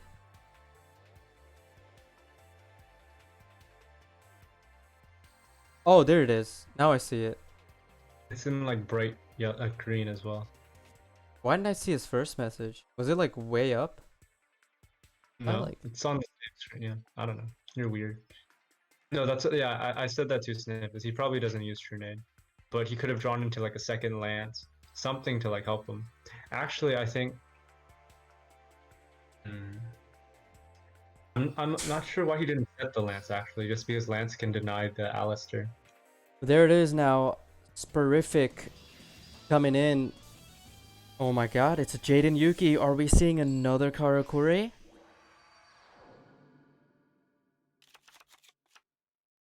It is.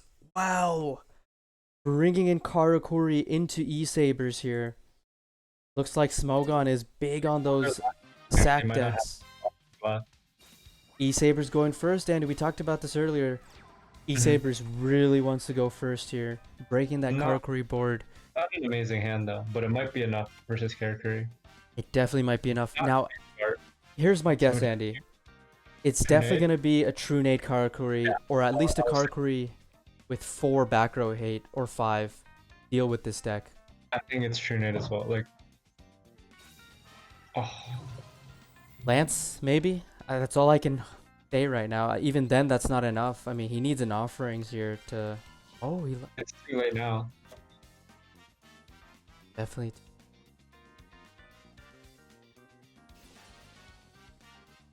Now, the big question here, Andy, is does he have a Mulegu effect?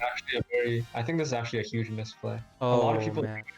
it leaves the level 5 in the hand, so they can't commit it to the field. But I think I would rather just flip down the That was yeah. a Oh, I didn't even massive know- misplay. I did not even know it worked like that. But even if it didn't work like that, I would still think it's a misplay. I'd rather just flip down to level 5. is what I'm No saying. way. Someone has not played this matchup before, and that is Yeah. gonna cost him potentially here. Beret on the field, gonna summon the level 3. Probably go into another merchant.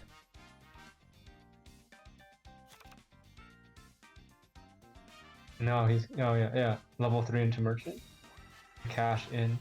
There's a I cash. imagine he must have Wall of Disruption set, right? If he has no response to any of this. Well, his teammate fell for it earlier. I don't think Horrific is gonna fall for that trick again here. Yeah. I think this would actually be a very good time to not do the Gamma Oil combo. Oh yeah, for sure. Because of the level 5's ability to play around Might already Uh, have the trap though, searching the gamma. and I think he searched the trap, right? The first one? Yeah, the first merchant searched the trap. Oh, you're right. The He did. second, oh yeah. Oh, he already had cash. I thought he searched the cache. Yeah. Yeah, I need to keep up with the dual log. It's okay. That's why I'm here. My right hand. Or maybe I'm your right hand. Or maybe we're both I each don't other's think- hands. We're just a team. Commentators. Yeah. No disruption yet. Very telling about his back row. Yeah. It could be a dead invocation too. I agree. I agree with not committing to the full combo, just because we've seen Wall of Disruption. Wall Yeah, of he's attacking with this one over the beret because he wants, like, if he's getting Wall of Disruption, he wants to keep his beret on the field so that he can keep his cash in live.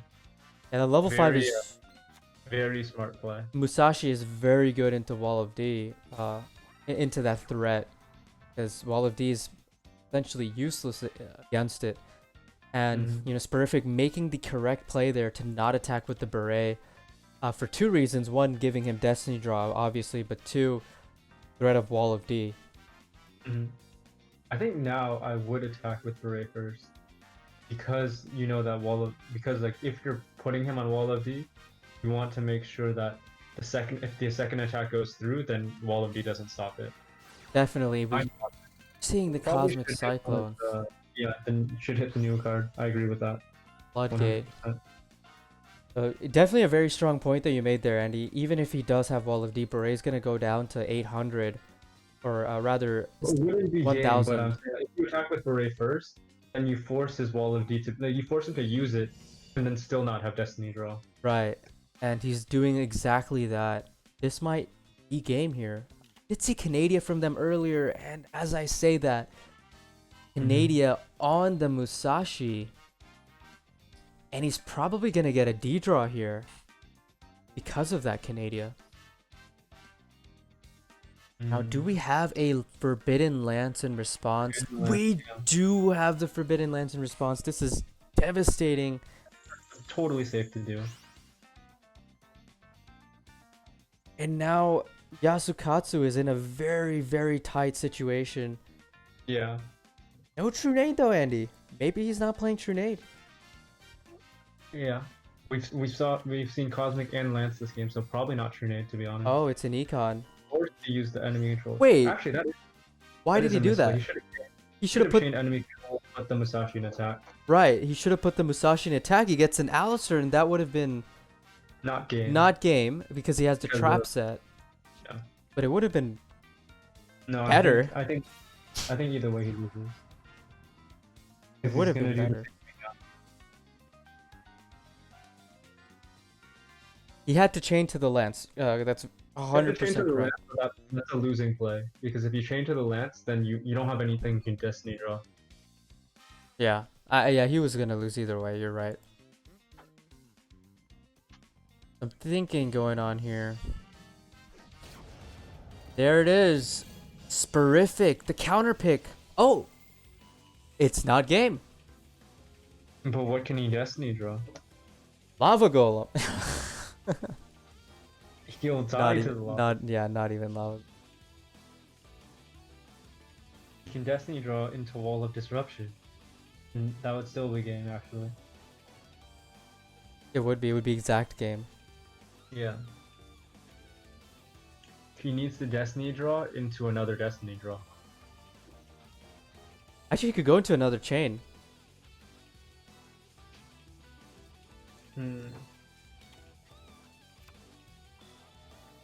Let's see what happens here.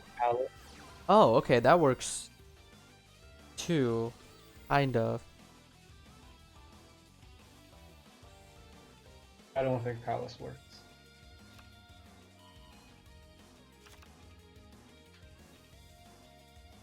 Oh, he has two E-Sabers in the grave. Oh, but they're not different names.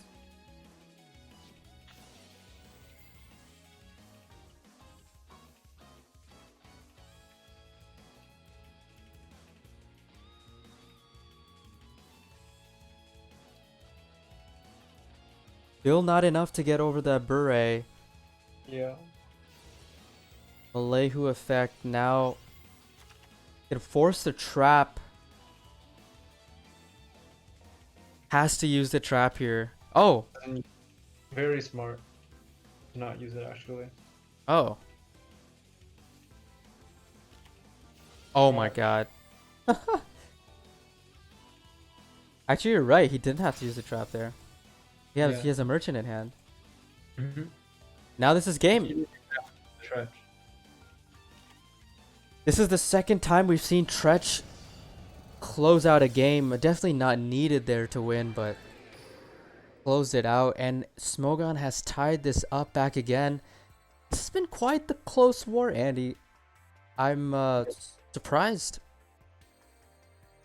I was expecting a rather streaky war when I saw the first decks of both teams. You see Infinity playing a bit more safe with their choices, more control, Cristrons. But Smogon so far has been just 2 Lightsworns, 2 Karakuri. Yeah. You'd imagine To Smogon for bringing these type of like Lightsworn type all index. Their approach to taking down Karakuri is very different from a lot of the other Western teams that are using control decks like Element Saber. Smogon's actually trying to out aggro the Karakuri with Lightsworns and pushing through their plays. But notice that their direction. that strategy not being as effective as they would want it to be, since Infinity went very conservative with their lineup, not falling hand to the meta that is Karakuri, playing a bit more conservative with their lineup. And so far, the Lightsworn decks have not done as much as they would want them to do. 1 and 2. Next did go 1-1 with the Lightsworn. In fact, he could have gone 2-1 with that insane E-Saber hand of Alistair, Invocation, Palace, and Econ, winning against a turn 1 every. But still not so bad for Smogon. They don't have the counter pick anymore, but both teams do have repeats. Smogon with Bia, Kuren, and Sporific still left in the game, pushed them over the top to win this duel.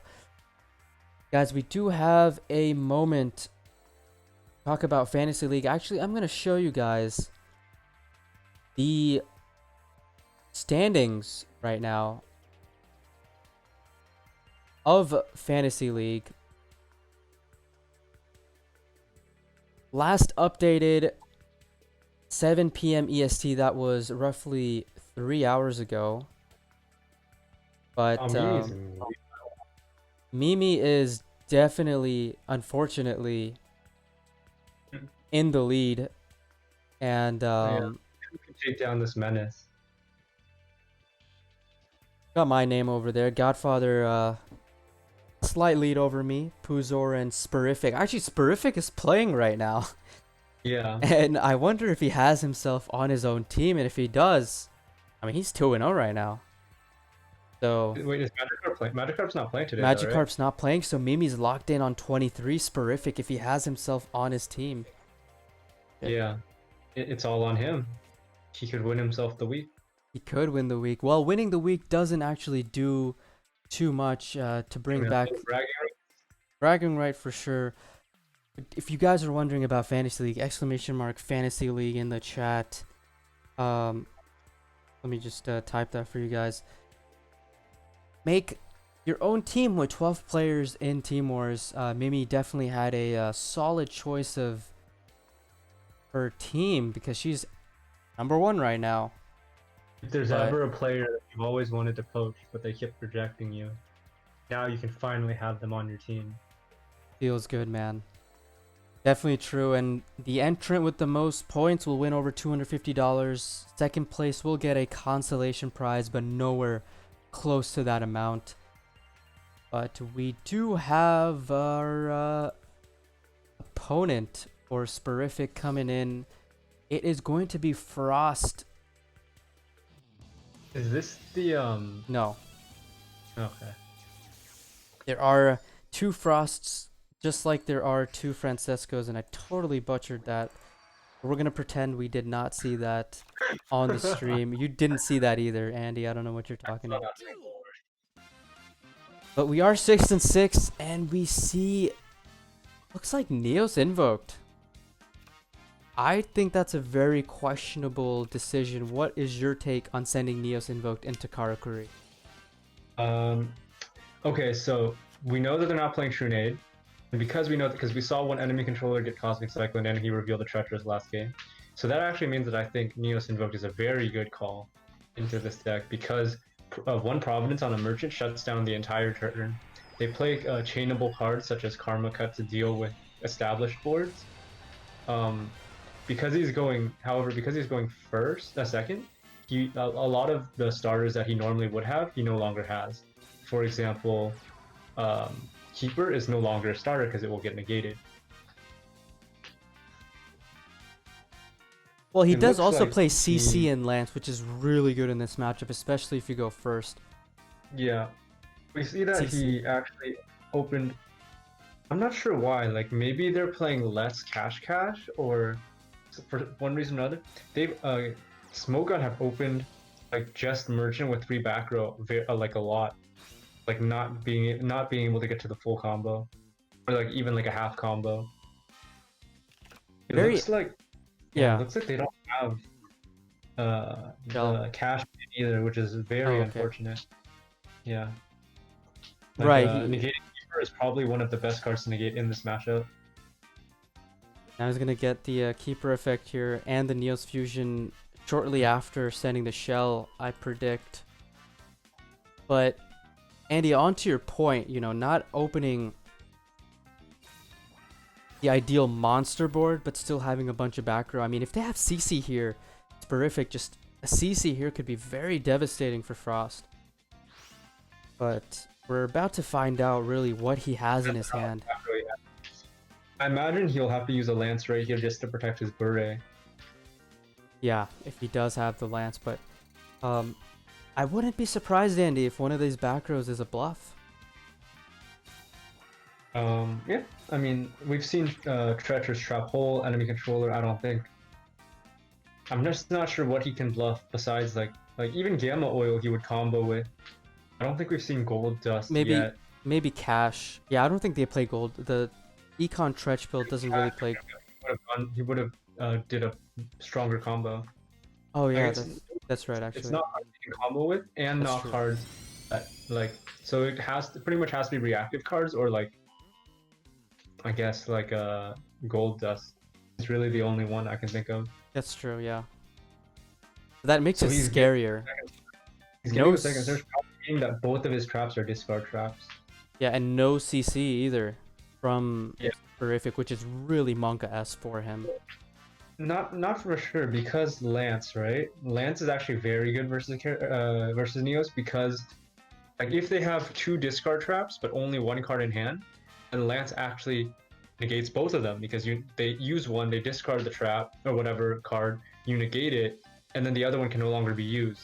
Not so much in this scenario because he has 3 cards in hand, and because we know one of them is Neos Fusion, something that can actually negate the Lance.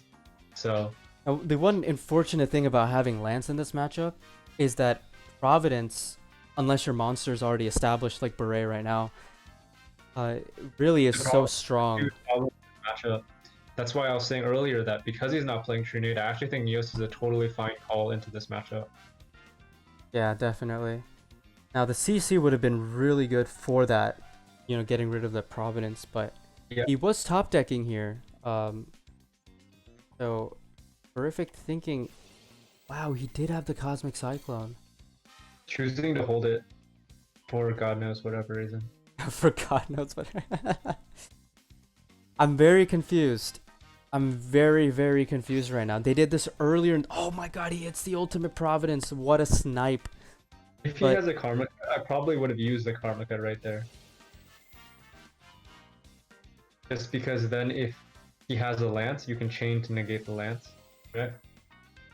So it seems like he detected the delays there and was able to figure out that this probably definitely a changeable delay. yeah. Because if there wasn't, he would not use the Beret effect. Exactly. And you know they did this earlier in the game too, Andy, earlier in the war where they held that Cyclone and waited. Yeah, and it cost them earlier too. It did cost them. Yeah, you're right. About to find out if it costs them here, but him hitting that ultimate Providence was really good. That's a Karma Cut there. Yeah, if he has a Lance, then this was definitely a misplay on the Neos player side. Well, there is a delay here, and we are about to find out if there is a Lance.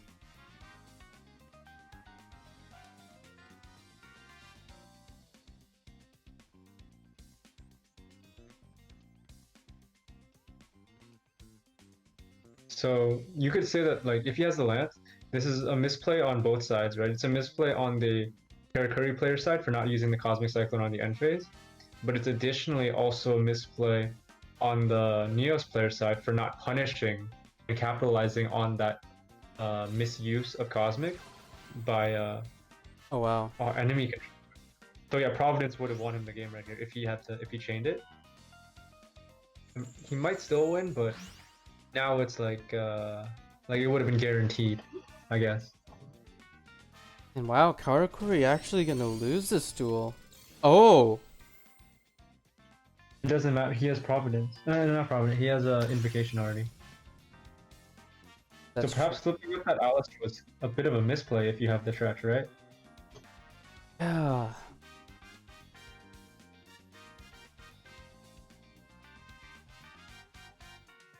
Both semi-limits used. What is that back row though? Maybe it's a...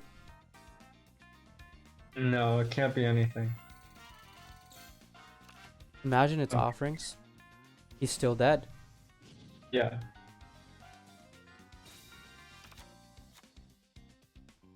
Yeah, I think you're right, Andy. Flipping up the Alistair actually cost him the duel there. Because Yeah. he could have just, like you said, stretched the Alistair, no effect given. Just gave him a perk. Again, I also think that there's a bit of a misplay on the Neos player side, not chaining the Karma Cut to the Cosmic, Right. just to get additional. Like you can get potential value out of that Providence still, even though it's being targeted by the Cosmic Cyclone. It looks like he has double.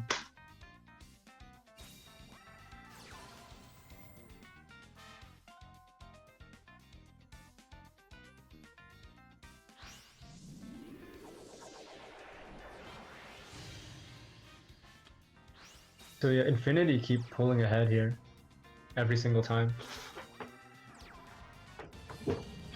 Once upon a time, it was 4-2 Smogon, and now it is 7-6 Infinity.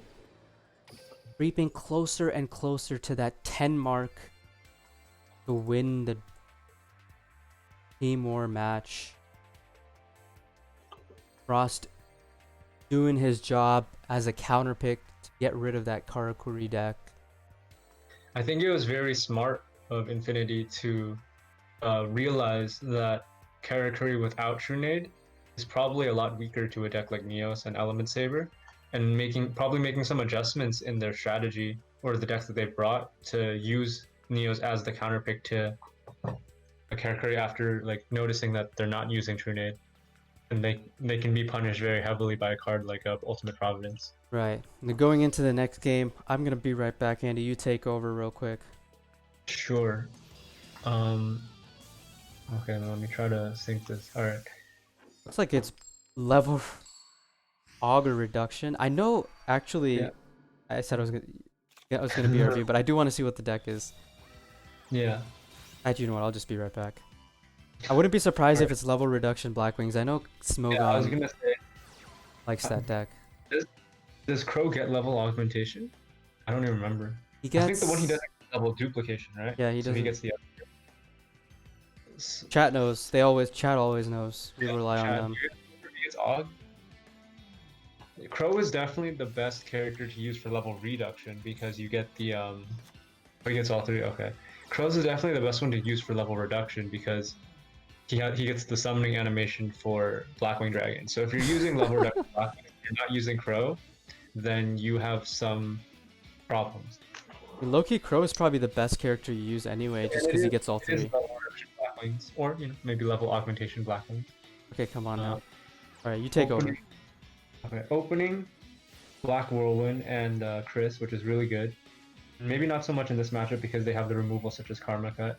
Karma Cut's super strong here because probably doesn't have Seamoon. No response, it's probably game. So this Neos deck is actually going to put in a lot of work because it's able to get a clean 2-0 over Spur fixed decks. Yeah, he has no response. This is over.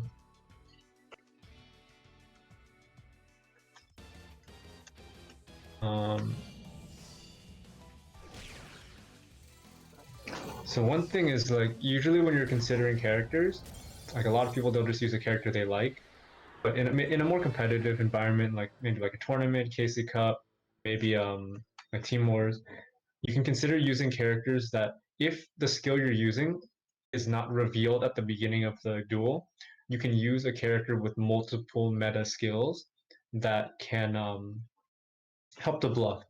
I'll give a good example of this. I think it was MCS 6. We're on like MCS 30 something now. So it was a long, long time ago. One of the decks that was very popular at the time was Switcheroo Aliens.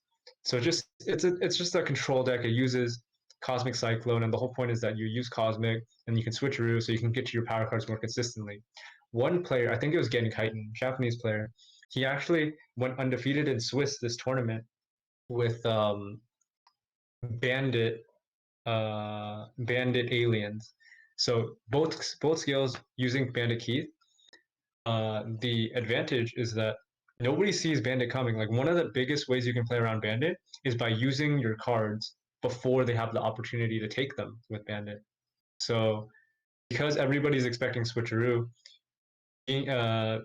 using aliens with Bandit Keith in that meta allowed him to abuse Bandit because the opponents wouldn't play around it. Of course, after he went undefeated in Swiss, I think he lost in like top 32 or top 16 because everybody knows he's the undefeated player. He's using Bandit, blah blah blah. So maybe not so good for tournament, but for like Team Wars or whatever, KC Cup, it's a great strategy. They have started the next duel, but since Taaha's not here, I'm probably gonna wait till he gets back before I commentate that. It'd be kind of weird if I'm just commenting on a game that nobody else is seeing. Um, Man, it's so weird this game has been around for since like 3 years now. I'll say this, like I went to Worlds last year and before it was kind of like it's a cool community, it's whatever, like it's just like the game I play, sometimes I'll talk to people. But at Worlds, meeting people for the first time was that I've known for years. It was such I don't know, it was such like crazy experience for me. And because of that, it makes me like really want to go to the following worlds, regardless of where it is, and regardless of whether or not I qualify. I would love to go just to like meet people, hang out with people, and it actually being someone who came from the Duel Links and the TCG community, I think that um, I think that the Duel Links community, I actually like it a lot more because the Duel Links worlds and TCG worlds is the same, right? Like it's the same venue. And me being from TCG, I actually knew a lot of the players that had qualified through the physical card game. And what I learned or what I noticed is that with a lot of the people from the physical card game, they didn't really talk with each other. Like the Japanese players would not talk to the North American players. North American players would not talk to the European players. And when you play, like they might not even talk to each other, even if they're from the same region. And they always stick together. They'll like like order in whatever. But with the Duel Links players, like they were so open. They're always down to hang out. I remember on like the I think on the Friday before Worlds, I was able to like Kobayashi and Matsu, two like very big name Japanese players. Kobayashi, our current world champion, asked me and Jason from North America, "Hey, we want to buy." Like they don't even speak English. Like we had to like translate, do some charades. They're like, "Hey, we want to get like a souvenir from Germany. Do you want to shop with us?" And us also being tourists, we're like, "Yeah, go ahead." I remember we're walking around, hanging out, and we even did hang on, sorry, give me a sec. Oh, okay. Story time.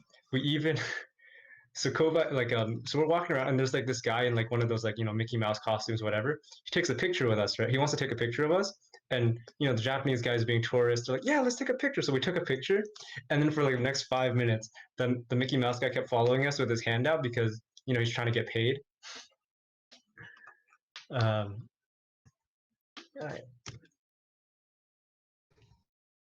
So in the end, I think they paid him like 50 euros or something because they're tourists. Yeah. So we kept shopping. Eventually, I forget what he got. I think he got like some like souvenir bear thing that's like very popular as like a symbol of Berlin. But yeah, it was super fun.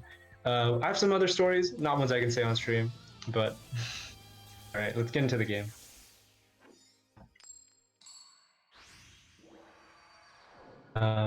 Also, it looks like there's some dispute going on in the with the war, so the current score uh, um, might not be accurate. I'll commentate the game. They're going into Element Saber versus looks like Neo still.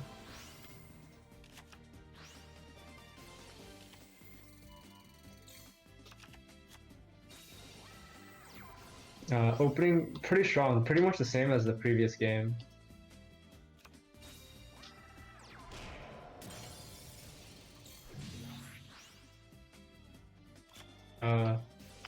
So opening probably the best hand, like other than like not having a lot of back row, probably like the best opening for Neos. But can't complain much from the Element Saber side. He also opened pretty strong Palace, just missing the Alistair.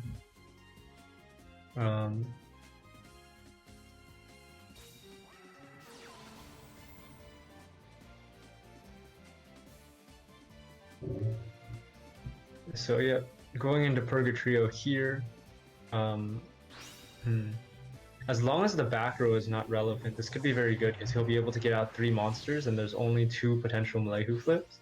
As long as it's not Wallady. Wallady is like the like arch nemesis of Neos.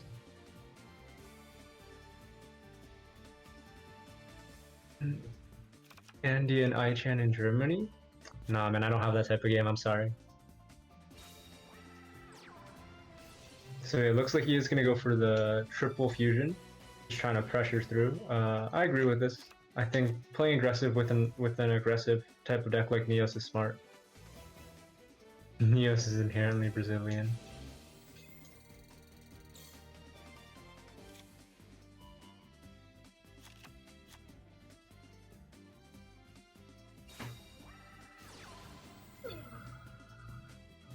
Tier 3. Yeah, sounds about right.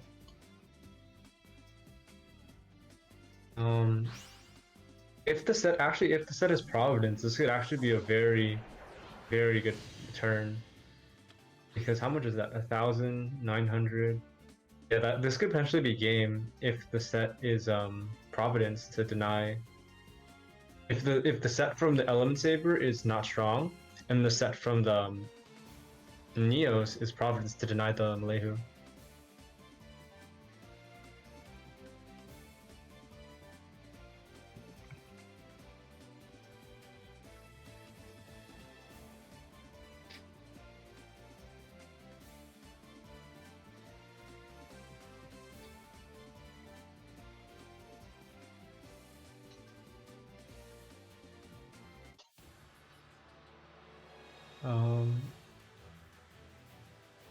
Okay, so going in with the Purgatrio.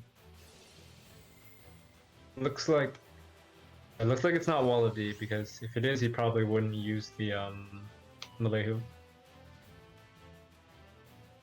If he has Providence, I think I would have used Providence. If it's Providence, I think I would have used it just because. Actually, maybe not, right? Because this is also a game, right? So you use the back row, you prov it. So he goes down 29. That's 600. And then it goes. Oh, it's not game though, right? 600. And then 400, so that's 1,000. It'd be 400 off. So if he has an Alistair, then he's playing it right. He does have Alistair. So yeah.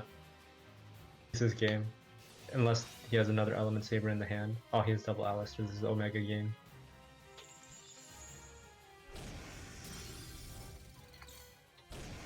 So opening triple Alistair. That makes a lot of sense because remember, he did not set a card on his first turn. But he only set 1 back row, even though he had 3 cards in hand on his very first turn. And we knew he added the shell, so his ending turn 1 hand was shell and 2 non-back rows, right? The cards that he could not set. Probably both the Alistairs right there.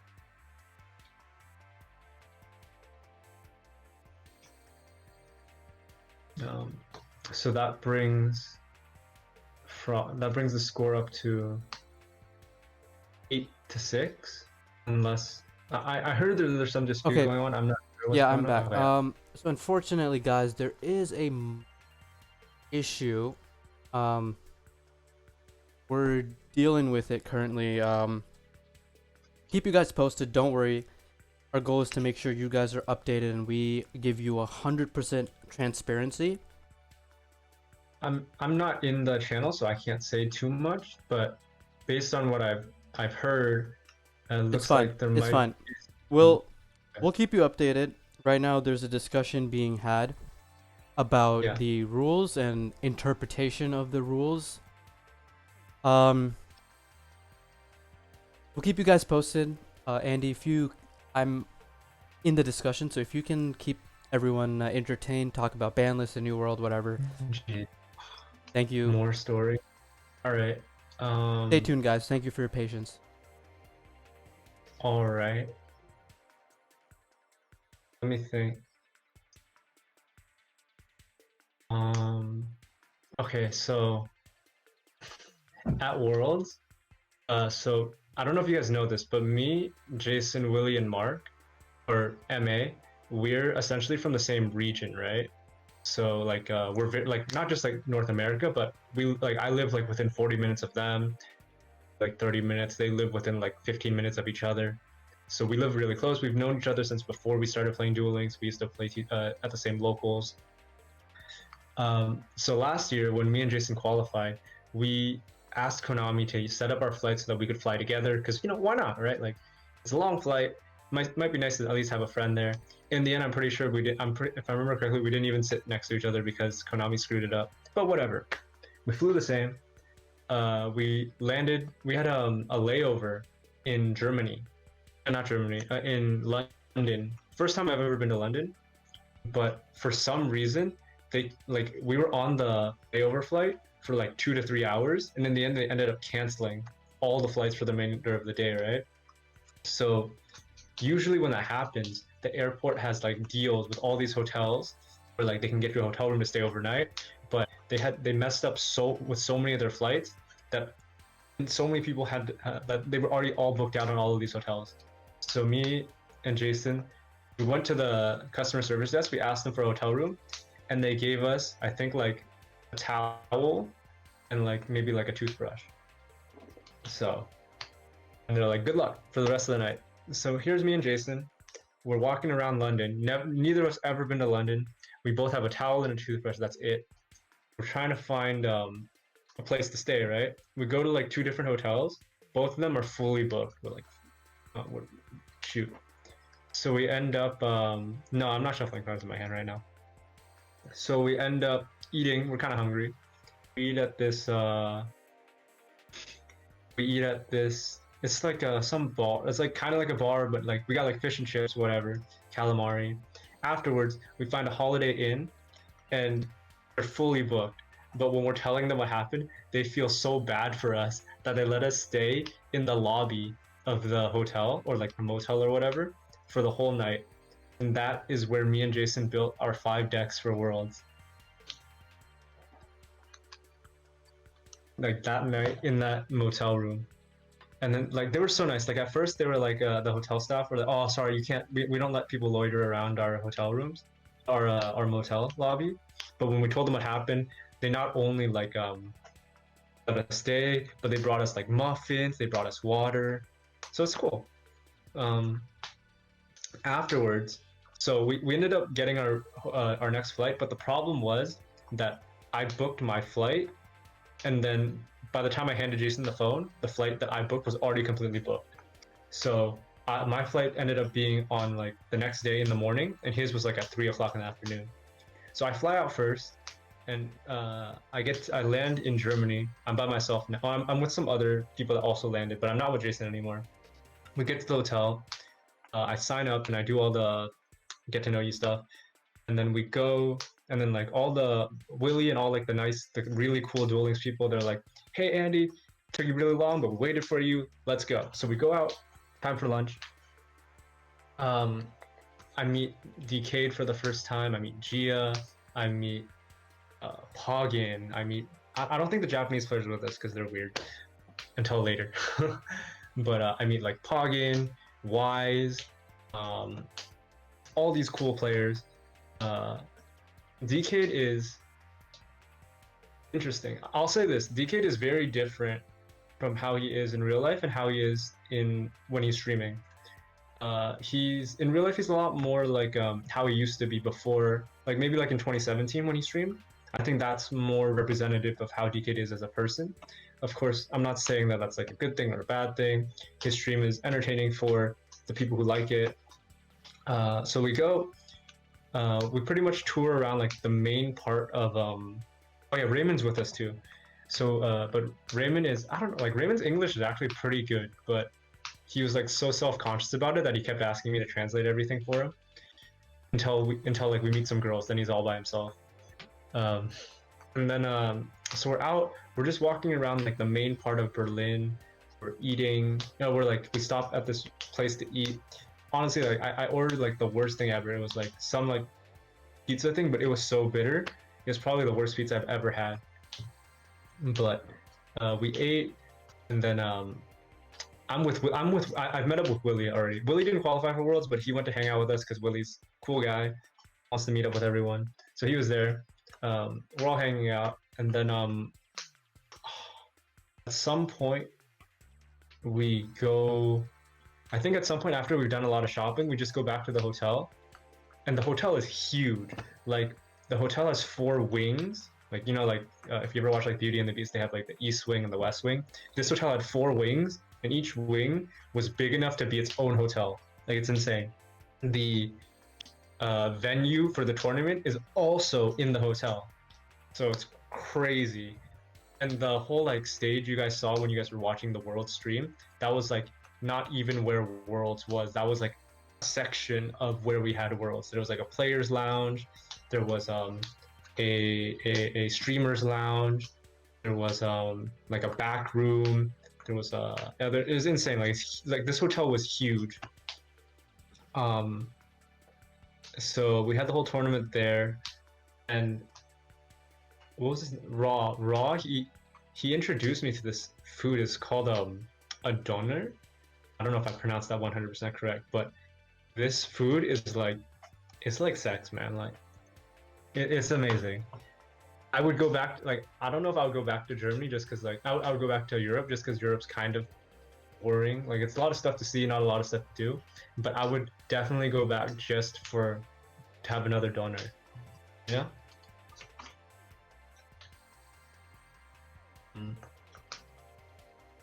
Yeah. So that was If you ever go to Berlin, have the doner. Definitely. Thanks to Raw now for hooking us up with that. I will say that I probably shouldn't say the story on stream. Never mind. Well, it's probably a good time to cut you off there, Andy. The decision, a decision has been made. So to provide full transparency to everyone in the stream, essentially what happened was that the deck that Frost was playing, his extra deck, was not submitted actually, and so per the rules, specifically, all decks have to be submitted before the match time. For transparency purposes, yes, it is a responsibility on the referee's part to ensure all decks have been submitted, but it is a bigger responsibility on the player's part to make sure that their full deck has been submitted. So because specifically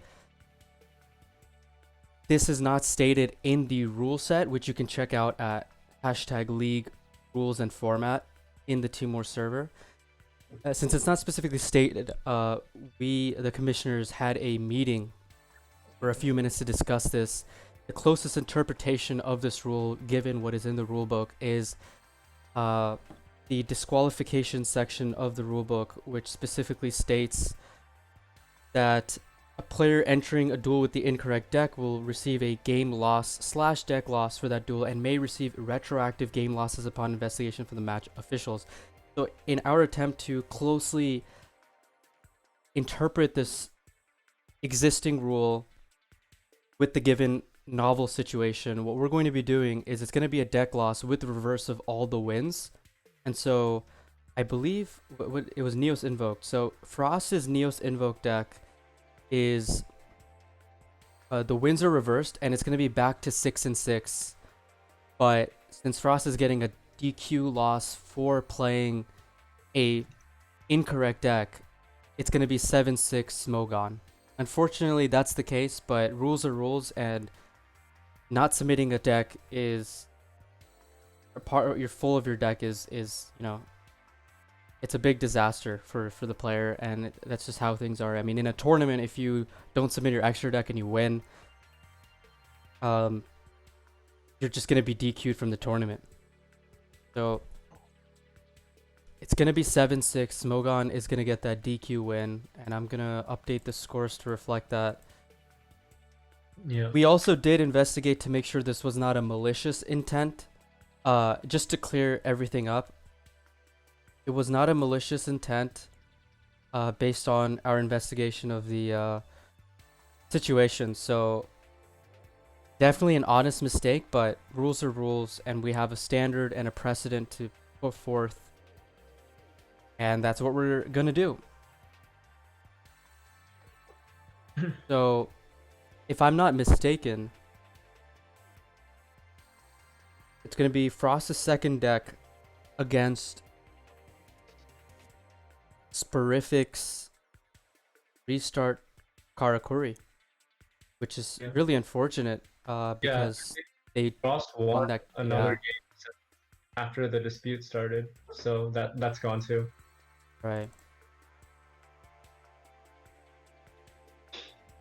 Sporific is gonna have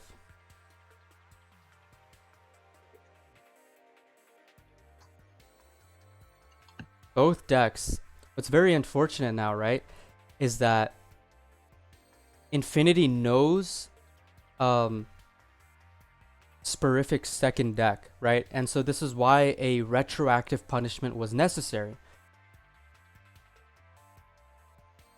And so Andy. I believe Sporific still has his Karakuri deck now. Frost is, instead of 2-0, he's going to be 0-1, unfortunately. Yeah. And Sporific is going to be automatically 2-1 with that DQ win. Oh yeah. Wait, is But it 2-1 or 2-0? Correct, 2-0. But DQ wins actually, I think DQ wins like this don't go towards the player. So it's not They don't really count. Sporific 2-0, but Yeah. Yes, Like they won't count towards fantasy or what? actually we don't have it set up that way yet, where DQs like at the end of the week. Right now, it's gonna count for Sporific, but I think we're gonna have to manually remove it out. Oh, okay. Yeah. That's unfortunate for both sides because it's like, on one side it's like, okay, well you have to remove it because it's not really fair, but then like that player, like you remove their potential to have gotten those wins. It's very unfortunate for all sides. Well, they do have the next tool started right now. It seems like. Yeah.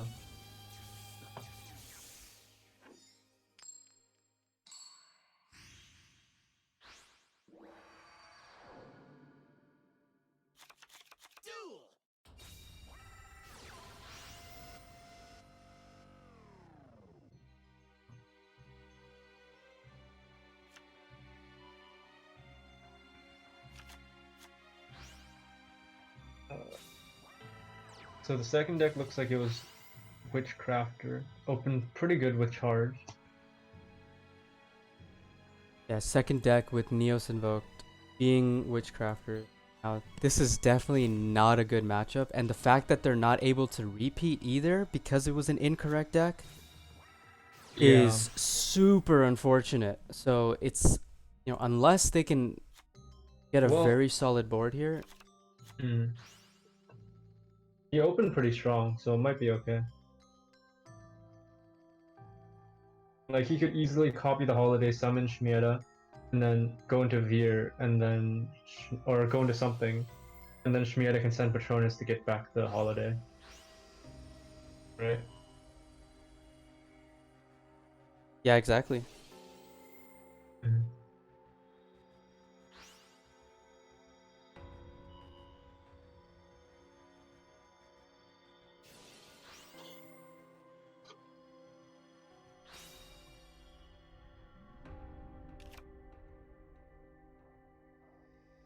I'm not entirely sure if Veer is the correct move here, but I think like definitely like doing the whole like holiday and sending probably Patronus here, or I guess not Patronus.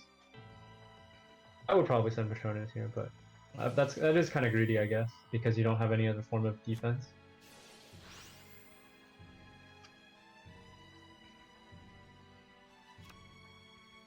Karakuri player did not restart, so that means that his hand is probably very strong or close to very strong. Sometimes, especially going second, you can keep hands that are technically bricks if they're like maybe one card away from being super strong, and the one card that can make them strong is not just a 3 of, but maybe like a 5 of or 6 of in your deck. He does Summoning have the the merchant. Yeah.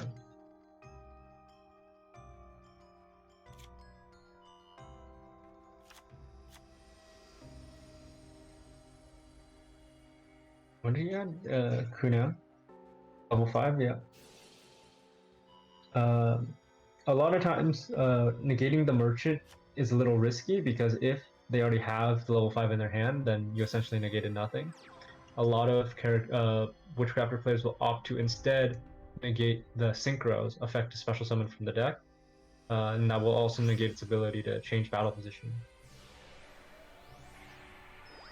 It looks like that's probably what we're going to see here. Negate for sure. Yeah, here comes the negate.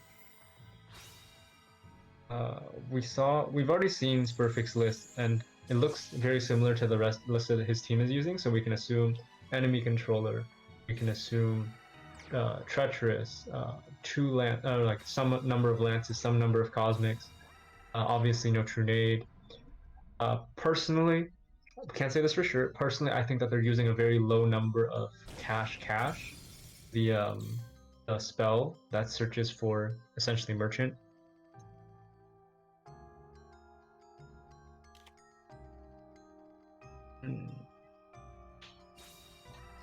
Back to the Witchcrafter player. Okay, I think that was. I wasn't paying attention, but I'm pretty sure that was off the top. It's either like the top card or the second. Yeah. Captures the inn, which is really good. Just because now it won't. He won't be able to negate Veer on his own turn.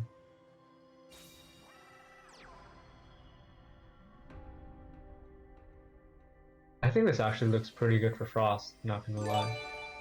Yeah, here comes the Lila that he added Hi. last turn as well. Gonna hit yet another back row. Johnny Sophion, thank you so much for the subscription. Hope you're doing well. 30 months in a row. Oh, not maybe not in a row, but 30-month streak. Oh, actually, that is 30 months in a row. That is over 2 years, two and a half. Crazy. Thank you for your support, Johnny Sophion, for all these months. Sets a back row. Didn't set it last turn. Makes me inclined to think that's the card he drew, since I wasn't really paying attention to the draw. Sending the Patronus now. So yeah, he didn't manage to get much value out of the Masterpiece last turn. So I think definitely sending the Patronus last turn might have been better. Going to end phase. It's Cosmic. Sucks that they missed it, but honestly, this is probably not very important. Yeah, it's just an unveiling. You can actually add back the unveiling with the Patronus now, so that Cosmic actually doesn't do anything.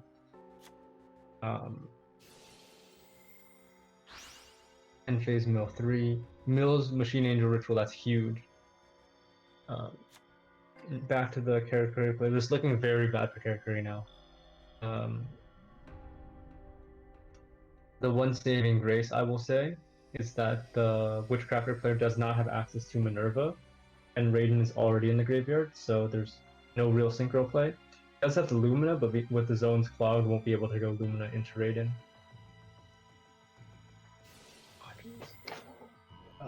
Uses the effect, trying to force out the Veer. Probably not worth negating because he already has the trap to get into attack position if it's very necessary. Doesn't negate. Probably very smart. Has the machine into ritual as well.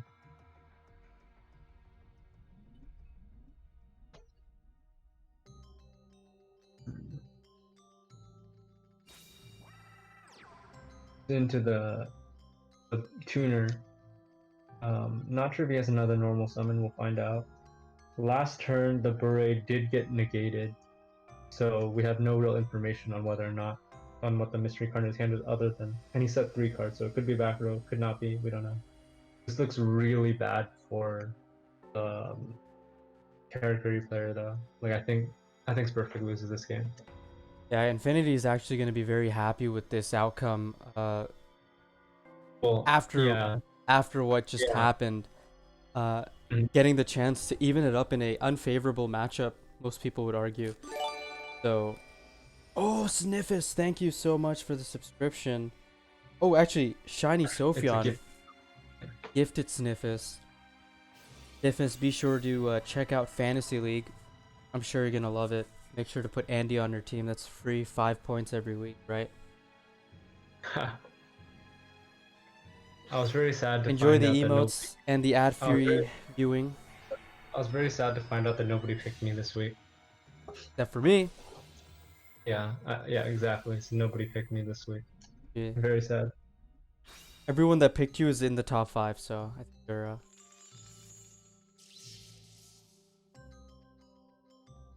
So Spurific actually, if he does have himself on his team, he has a chance to do a little bit better than 2-2. Yeah. Nice negate there. Even though he only has 1 spell, he does have the Machine Eater Ritual to protect the Veer. He actually has the Patronus, so attacking into the Veer would actually be a mistake.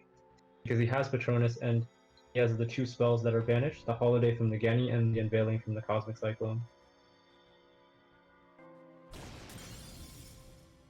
I'm pretty sure this is actually game for the Witchcrafter player. Because he can... Wait, no, he has Cash in the grave still, so maybe not.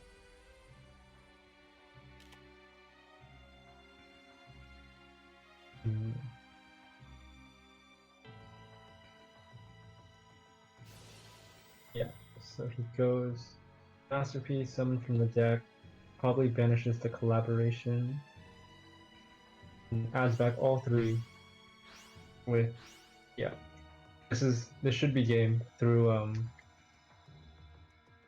the cash in,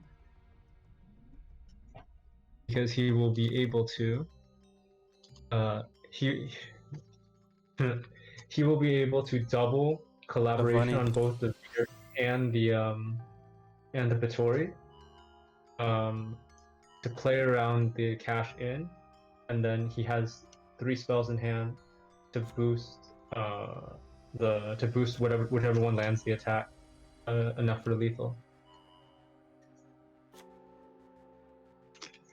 Heard you laugh a little bit there, Andy. Was something about the way he played that combo humorous or something? I'm just trying to see if I missed something.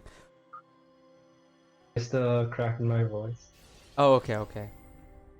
It happens to the best of us, man. Don't be upset about it. Yeah.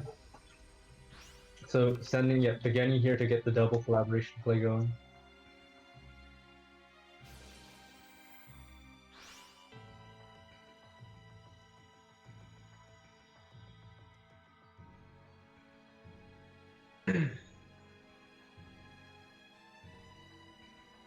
Goes to the battle phase, attacks.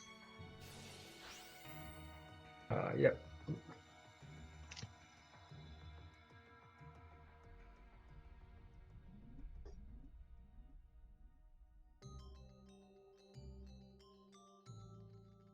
Yeah, as you said, Andy, this definitely a solid board state for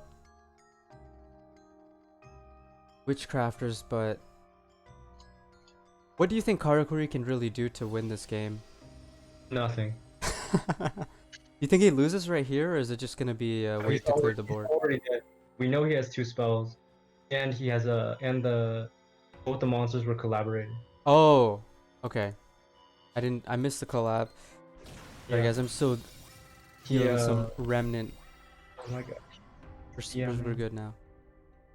Thank you for bearing with Andy. I know I couldn't have done it myself, but you guys doing it, very nice. There you go, Frost saying, screw that, I'm still gonna win.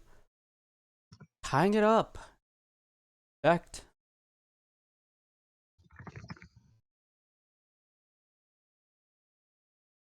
Now Frost 1-1. Of course, the loss being the unfortunate DQ loss, but horrific now 2-1. Andy does have to part ways with us now. Thank you so much, Andy, for the highly insightful commentary. See, Charles, you want to get in here?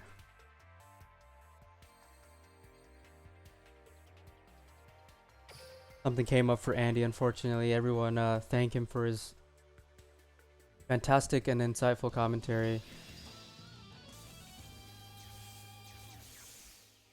Guys, if you want to get in here, I'm down. Wanted to leave quietly because he was in a rush.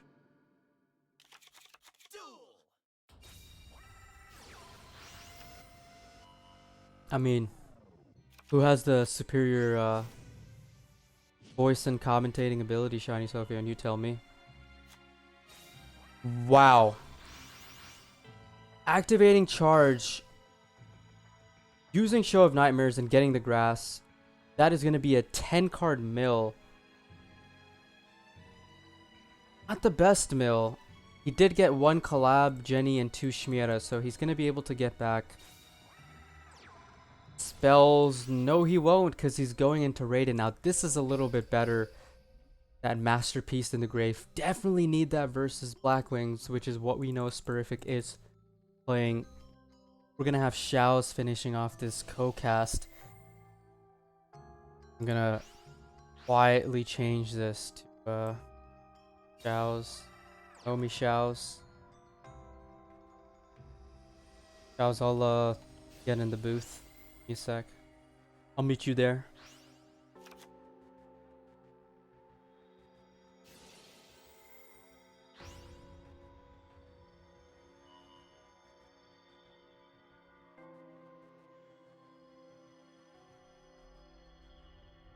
Oh, there we go. Xiao's on the call. I just gotta turn you up a little bit.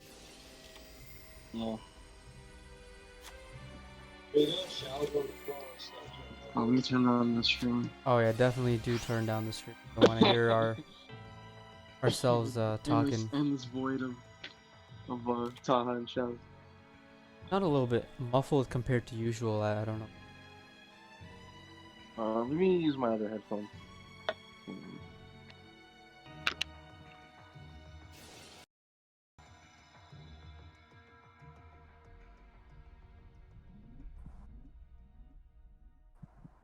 Yeah, that's a very solid turn 1. You get that on the field. Oh, he summoned Edo with Jenny. Alright. Hello. Oh, fantastic. Alright. That's Yeah, what I it like was, to hear. Much better. Guys in the chat, let me know if our audio levels are good. I'm closely monitoring it to make sure not one person is louder than the other, but you guys please let me know about that. Back onto the duel though, we are having a pretty solid turn 1. Now again, if you want to see the graveyard, he's got Galaxy Cyclone, Masterpiece, Patronus, Edel, Jenny. Meanwhile, we have Spurific with Blackwings summoning the Simoon with the Hinaki. Did he search that Panaki? Or did he already He did search that Pinocchio with Whirlwind, and Okay. he searched. His Yeah, hand must and be he really banished the goated right Bora. now if he banished Bora. He must have another level 4 or probably a way to or like something like a close maybe. Because you typically want to keep the level 4 Right. for this version of the deck, so we'll see. And he also searched Panaki, so not searching Gale for the reduction or anything. Someone in the chat could update the title and just change it from Xiao's to, or Andy to Xiao's. That would be very helpful. Thank you. Kiri effect going off. This is where he's gonna have to tag out into something else. We know he has at least two spells in hand. Added So the he's still being collab. able to dodge a bit. Yeah, he added the But this collab. deck's known for putting up a lot of sorry. This deck's known to play to pop multiple times per turn, so we'll see if he has enough resources for it.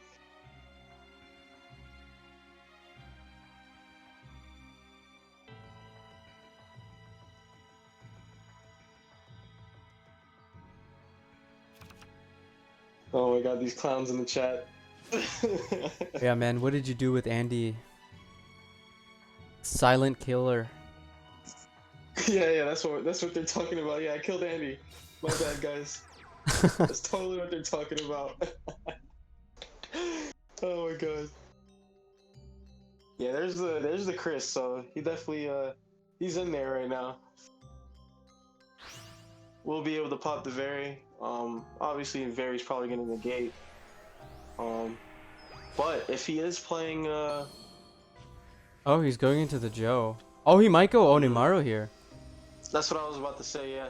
If he has the level 2 in hand, he can go Onimaru. Manga S. He could force the negate on the. Or he has a masterpiece engraved, right? He does. He does. So he doesn't have to. The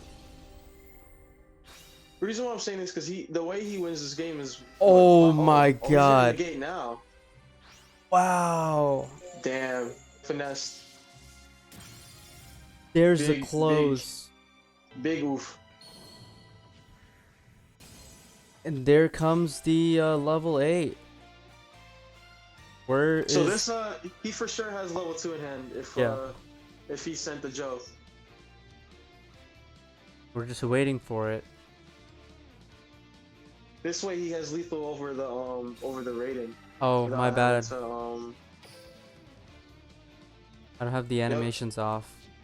so I let you it guys brings down. back Oh yeah, big rip. Damn, the one time. Yeah, the one time.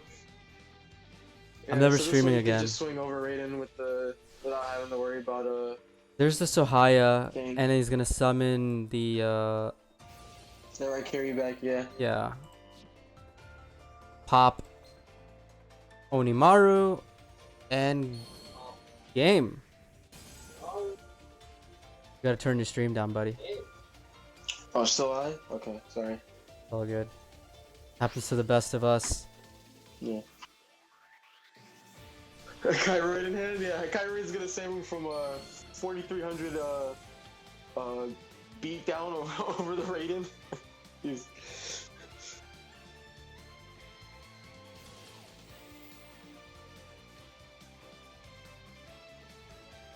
Yeah, looks like this is gonna be all she wrote.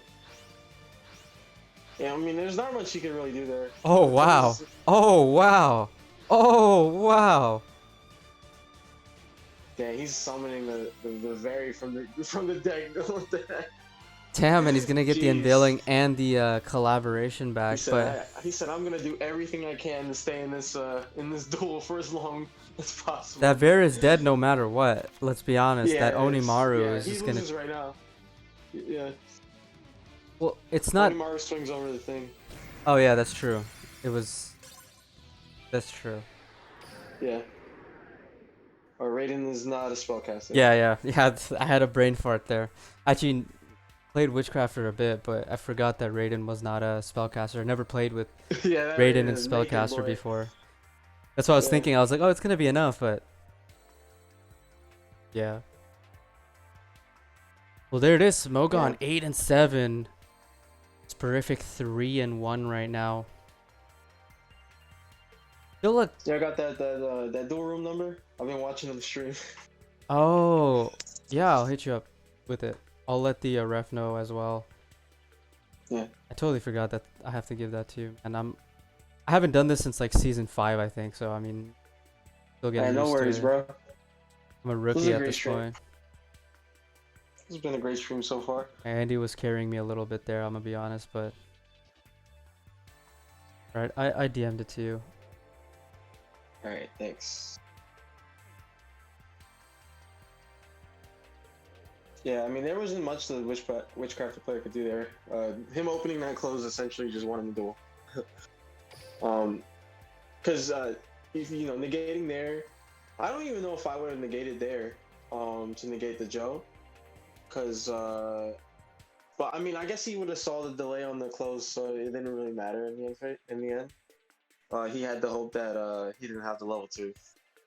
But the way he was playing it, it seemed like he was setting up for level 2 play. So yeah, now we do have the last player coming in for Infinity.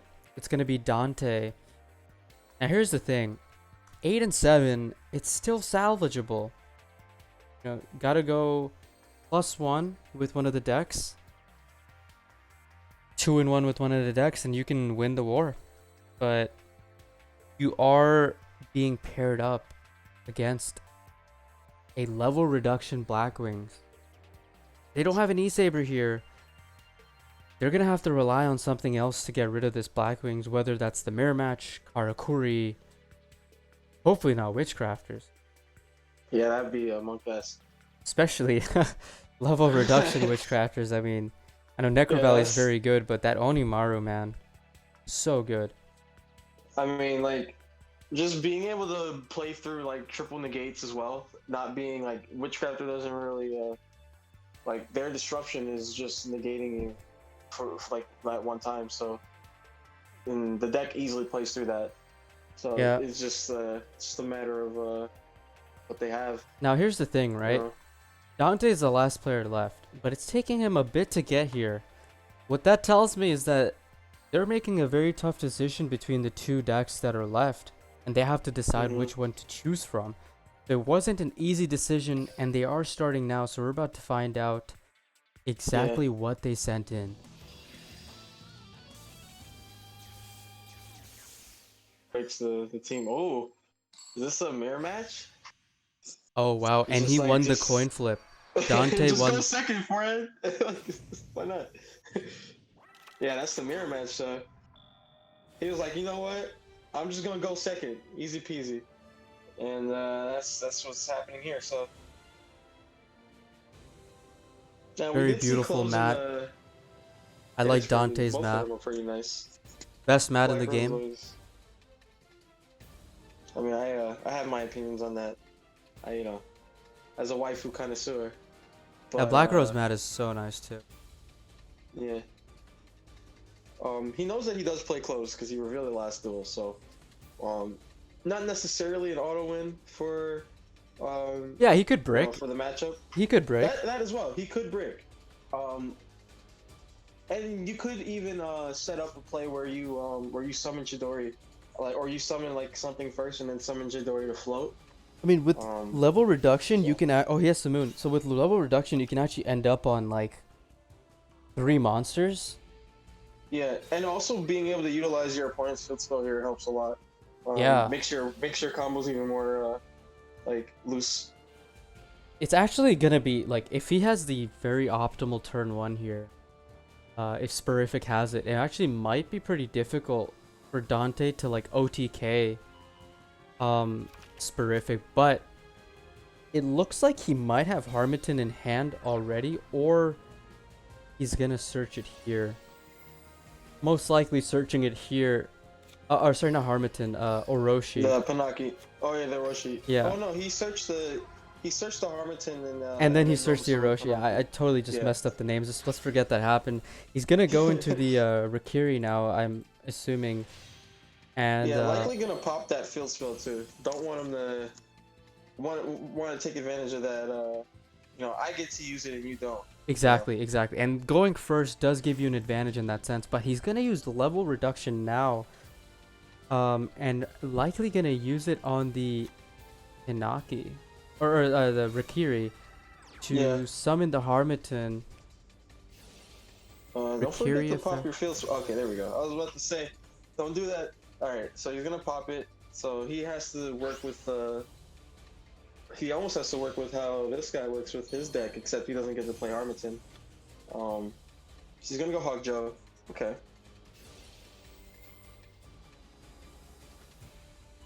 So now what I was considering was he could summon Chidori here, and if he pops the Chidori or kills it in any way, he would be able to summon back that Raikiri in the graveyard.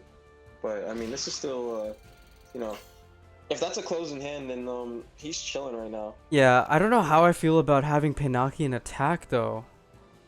Yeah, Panaki in attack is kind of scary. That is really manga-esque from my point of view, but even if that's a close, Okay, so we do see Simoon plus Whirlwind, banishing Gale. So if he has the level 4 in hand, this is not looking so hot. Even if he does have close, like, even if the opponent does have close, it wouldn't be too hard to just punch over that Pinaki. Honestly, we're gonna see right now though.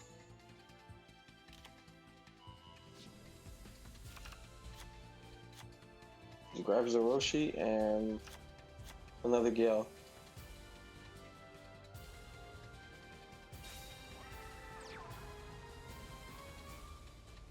Alright, so it doesn't seem like he has it. I oh, don't he's think he using has the another level 4. Gale effect though. Yeah. That's a bit manga-esque. This looks like textbook close to me. Yeah, but I mean, it doesn't. Or, well, we don't know what the rest was. It depends on what the rest of the cards in his hand are. Because if he closes this, right, then he can just go Raikiri and pop. Right? Like, that's. Right. I think he has to let this go. But if he lets this go, Chidori is game. He's in a tough spot. Sporific is gonna lose from the looks of it. Alright, so he does let it go. He lets it go. Man, I think Chidori is game. Yeah, probably. I have to. I'm not. It's a little late for me to be doing math. Yeah, same here, man. I still haven't finished dinner. It's like sitting in front of me right now. I was trying to munch earlier, Yeah. but then Andy had to go. Okay, so we got. Hey, So there's 600. It's 400 off game? well, yeah, one more 400 synchro off and that's game. enough. Yeah. Can't close that. I mean, he can just summon 2 monsters and crash them into. Oh wait. Well, okay, it depends now, because he put the Raikiri Exactly, defense. exactly. I was just about to say he could, like, if he has another Gale in hand. Well, if he had another Gale in hand, it'd be game 2. Yeah. But if Yeah. he has another monster in hand, which I guess he would have just normal summoned anyways, right? Let's be real. Over the Gale. Well, He could have crashed into the Raikiri to get the bigger Chidori, but I don't think he has that, because he wouldn't have put the Raikiri in defense. So, I don't know actually. This isn't game. yeah, over maybe the he thing, doesn't have a so- monster in hand. I thought it was game. Oh, he does have the other Gale. That's game. It's lethal. Dude, just attack over this. Yeah. Well, he's gonna have to close now, so I wouldn't use the effect. Just let it die. Double crash game. That's it. Double crash game. Well, the thing is though, he can just redirect the first attack. He had to. That's If he true. was gonna do Yeah, that, that's true. That's true. He That's should true. have kept the That's true. Raikiri in attack mode. Yeah. He should have never used the Roshi effect at all. Yeah. You're right. And so now he's forced to use the effect here. Oh, he's gonna use it on. Yeah. Well, let's see what the end result is here. Maybe it might still work out, but from the looks of it, he might have just let go of game. There it is, the So expected. now he's gonna close. Yeah, I mean, that was expected, right? Here goes the. Oh, imagine if he has a level 4 in hand right now. Yeah, right. He's just been baiting us this whole time. Oh my god, imagine he has a level 4 in hand right now. No way. No he hasn't way. summon yet either. Those were all special summons. Like that'd be No really way. insane. You're right, doubt he it. hasn't normaled yet. Oh, it's a set card. Damn. Yeah, so if he loses, I think he will lose this duel. He should I have don't galed think the that set is Rakiri. close. He should have just not put Rakiri in defense. Yeah, that's also That's where true. he messed up. Yeah, Because now he just redirects, and Exactly. if it was closed, he would have kept it in his hand. Exactly. He would have just won right now. I think what happened is he Um, misclicked on the Orochi. He probably clicked yes by accident. Man, Pinocchi is so good here. Honestly, it's so good here. It's giving him that Yeah, he +1, for sure wins now. and he doesn't need to top I deck. don't. I think maybe he just overlooked that way to win this duel. I don't want to say it's a misclick, because we could just say that, but because ideally, like, yeah, you would put the Raikiri in defense to swing over it, but like, I guess he didn't really calculate the whole like play through. Oh my 'cause- god. Yeah, this is it. He ain't got it. Damn, the top deck. Oh my god, did he just top deck that? Yeah, he did. He top decked the little Herman. That's even more Now he's GG. about to. Yeah, he's super GG now. Jesus. Don't even use the. Oh. Yeah, he's getting. He's He might- someone's Oh, getting farmed. okay. Right now. No close. No close. All right, guys. I won't let you down. I turned Yeah, on the this is animation. definitely deserve punishment. Oh, never mind. There's no animation for this. Yeah, no. Did I skip it again earlier? He did use the close, and I skipped it again. He used clothes, but I don't think he didn't summon the Yeah, he Blackwing didn't stop. Dragon. Okay. I wanted to make sure I didn't let you guys down with the Yeah. animation. This is so over. I guess that's a CC Damn. set. Oh yeah, for sure. Because if it was a close, he would have won. So But I'm wondering, like, why did he use he just there's a like misplay. how risky is that? throw. Why would you use so high as effect there? Oh, you mean right now? I mean, I like, guess he knew he didn't have he, close. He knows the delay, right? Like he knows that he would see the delay on CC. Fair enough. At the start. Fair and enough. like I said, if it was a close, he would have won last turn. He would've- Exactly, He would exactly. just closed the Joe. So. You're completely right. Yeah, I mean, it is what it is. He did his opponent nice though. He didn't go into Onimaru to farm him. Yeah. He was nice about it. Well, Sporific carrying his team to victory Yeah. almost here, 9-7 now. And like Godfather just said too, even if it was close, he could just bring back the Raikiri with Joe. Oh So, man, your mic just got a regardless, lot better. It didn't matter. I like this. But yeah, I mean that's just he just kind of threw that. Like I don't want to call it a misclick because you can say that about anything really. Like he just didn't play that correctly. All right, potentially the final Like duel. I don't think he saw the route to OTK until he used the Orochi effect. Because it took him a minute to summon the second Gale. Like he didn't. It's not like he did it right away, you know. So I think he Oh, was like, no. "Oh snap! I think I messed up here." So and it's Witchcrafters in the back. I think fading, they so- should have repeated. Oh man. They should have repeated. Why didn't they repeat? Yo, someone tell Infinity the rules of Team Horse.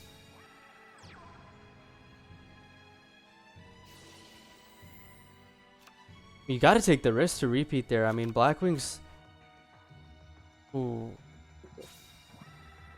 And look at this turn 1, man. I mean, another Simoon? Like, man, this guy's got Simoon every game. Ridic.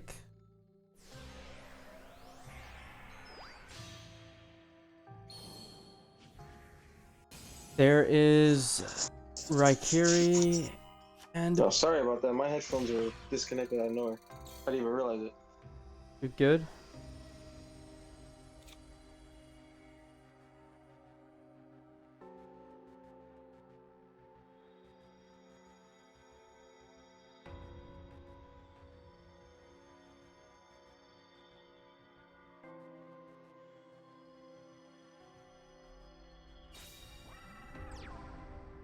Alright, so.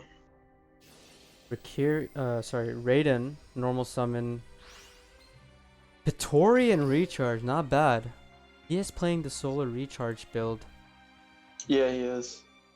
This is their second That actually solar recharge is build, I'm pretty sure. good, comparatively speaking, into Black Wings. Depending on what his hand is, Oh, it could be pretty nice. oh, he's going straight Wow. into it. Well, No does he time have wasted. Man is going into Black Rose. Maybe.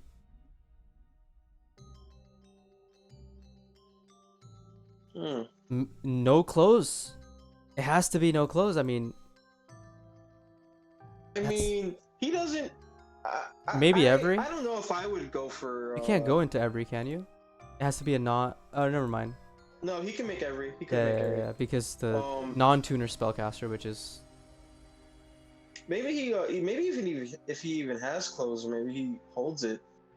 You know, I mean, I know it sounds kind of crazy to say that, because like the only way he OTKs him from here is if he has Edel plus collab, and he's already normal summon. He would have to have all those cards in his hand already, or to draw into it, or to draw into like charge and mill some crazy or grass. okay. So he is going into the every. That makes sense. That okay. That card. No Yeah, you don't want to. no You don't Pittori. want to give your opponent. Yeah, you don't want to give your opponent. That is kind of interesting. He didn't use the Pittori, or maybe he doesn't have witchcrafter cards in hand. Yeah. That's probably what that means. It's interesting. Well, if he does have a close in hand, like you said, it was very good for him to not destroy the Penagi, because then you just win. Yeah. The card art of Penagi looks pretty. Dude looks pretty fly. Not gonna lie. Never noticed Yeah, that that. boy's sauced up. This saw stuff. Gold He earrings. probably owns his own like dealership. Alright, now you're reaching, man.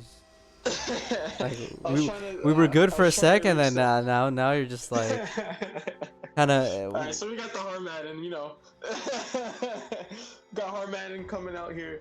I mean, he's gonna bring back like, oh, okay. So we got Unveiling coming out. He didn't want to. The reason why he didn't use Pittori is because he didn't want to discard the Vare, yeah. the Vare, yeah. Which also probably telegraphs that last card in his hand is a spell. So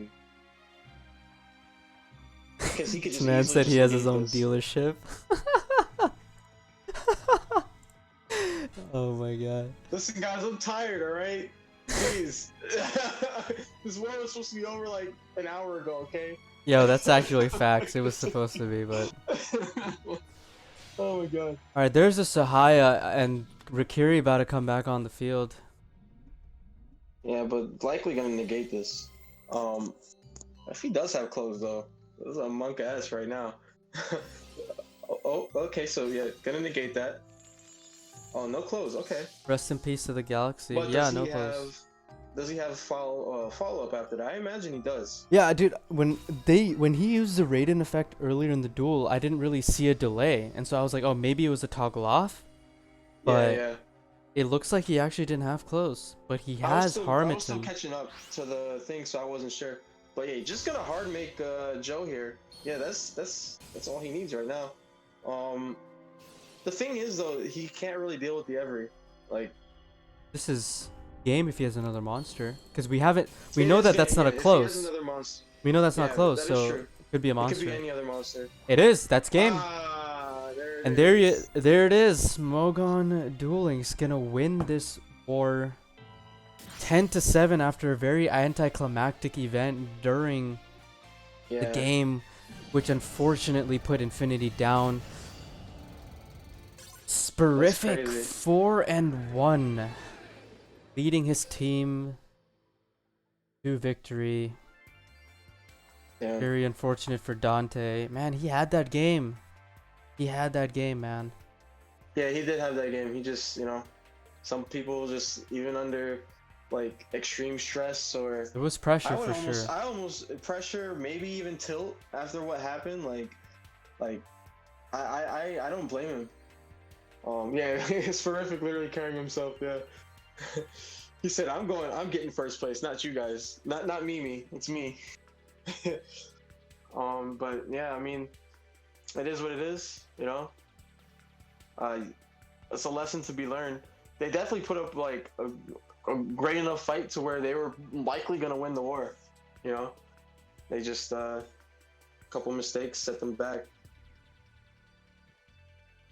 It's unfortunate, to be honest.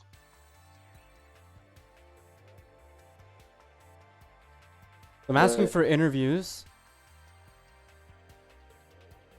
mm.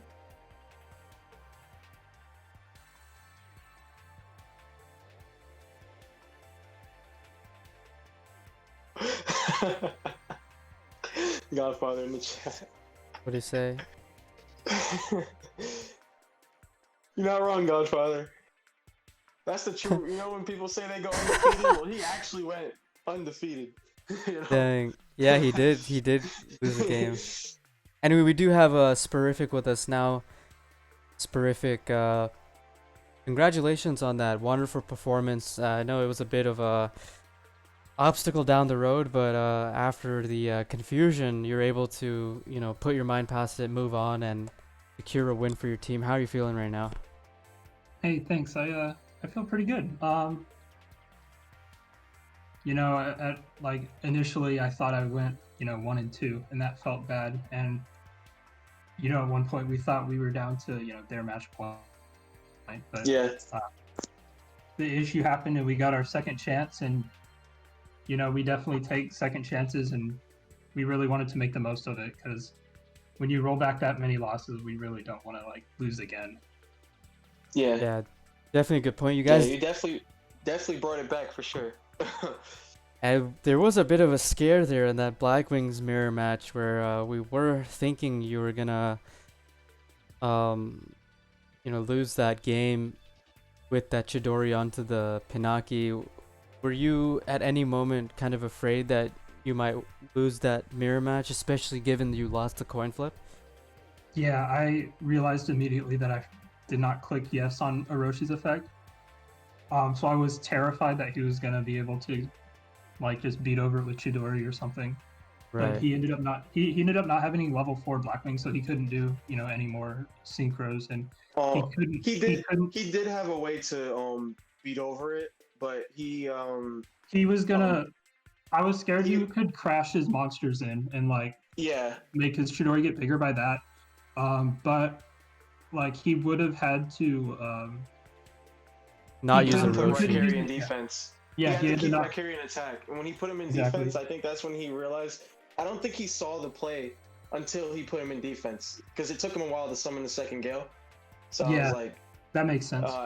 After that, it was like, oh wait, I think he messed up that play, because at that point, after that, any effect that he uses, you're just gonna close it, and get the Pinaki off the field. So, yeah, but it is what it is.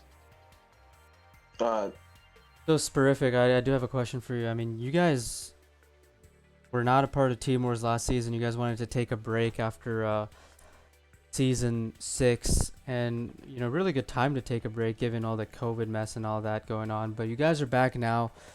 From our point of view, I know you guys think you could have done a little bit better overall in this match. On the micro level stuff, but how are you feeling so far about Smogon's return to Team Wars? We were definitely rusty in both our play and prep. We definitely dodged a bullet because I don't think we respected Neos Invoked as much, and we are definitely going to try to do that going forward. But I think we've still been playing Duel Links over the break. Even with COVID disrupting daily lives, we had some moments where some of us were sitting around at home all day because everything shut down. So we've still been playing a lot, and we're excited to get back into Team Wars, but we've still got to shake the rust off, I think. Yeah, for sure. I mean, I think near the end, you kind of led the way for your team, played pretty well. I did miss those Neos games, because of obvious reasons, but yeah, I think you set the way for your team. I do want to ask a question. I don't know how much involved you were with the planning of your team. The 2 Light Swords, I'm a big fan of the deck. I'm not going to question the decision, but Definitely a very offensive-minded lineup that we saw from you guys today. Do you guys think that this is the, hidden gem in the meta that people just have not realized yet? Could be. We were. I wasn't too involved with testing that specifically, but we did want to have it for the current Karakuri builds. Right. That's what we felt like we wanted it for. Mhm. But they ended up only bringing one Karakuri, and we kind of just sacked it with Witchcrafters, opening grass and all that good stuff.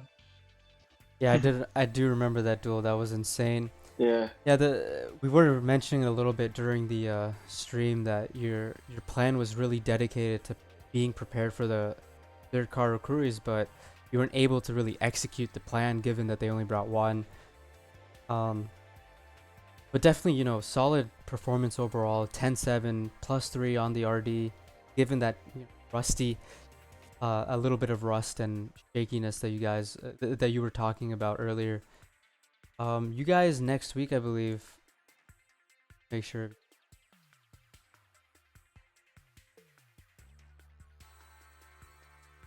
Okay, yeah, I'm glad I checked. You guys are playing Phoenix next week. Phoenix is coming off a really, really rough season, going 3-7.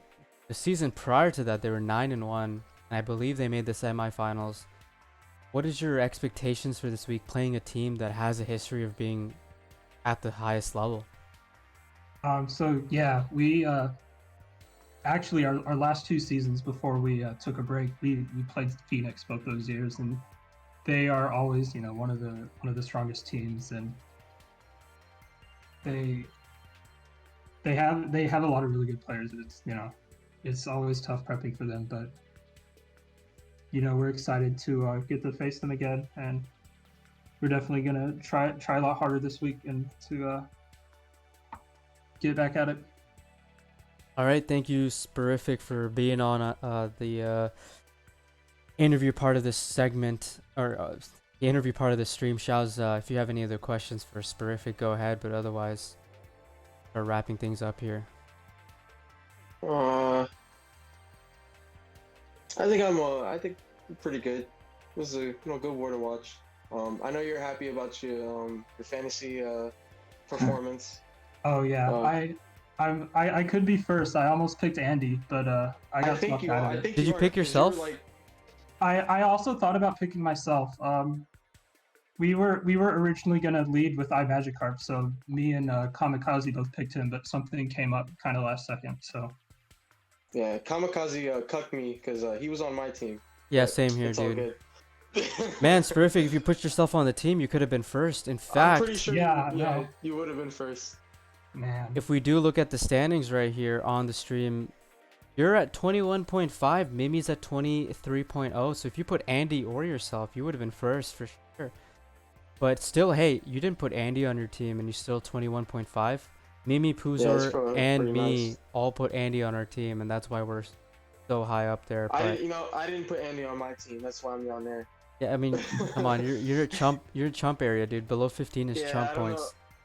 I don't know how I did that, but it is what it is. I got the Gallus pick though. The Gallus went off.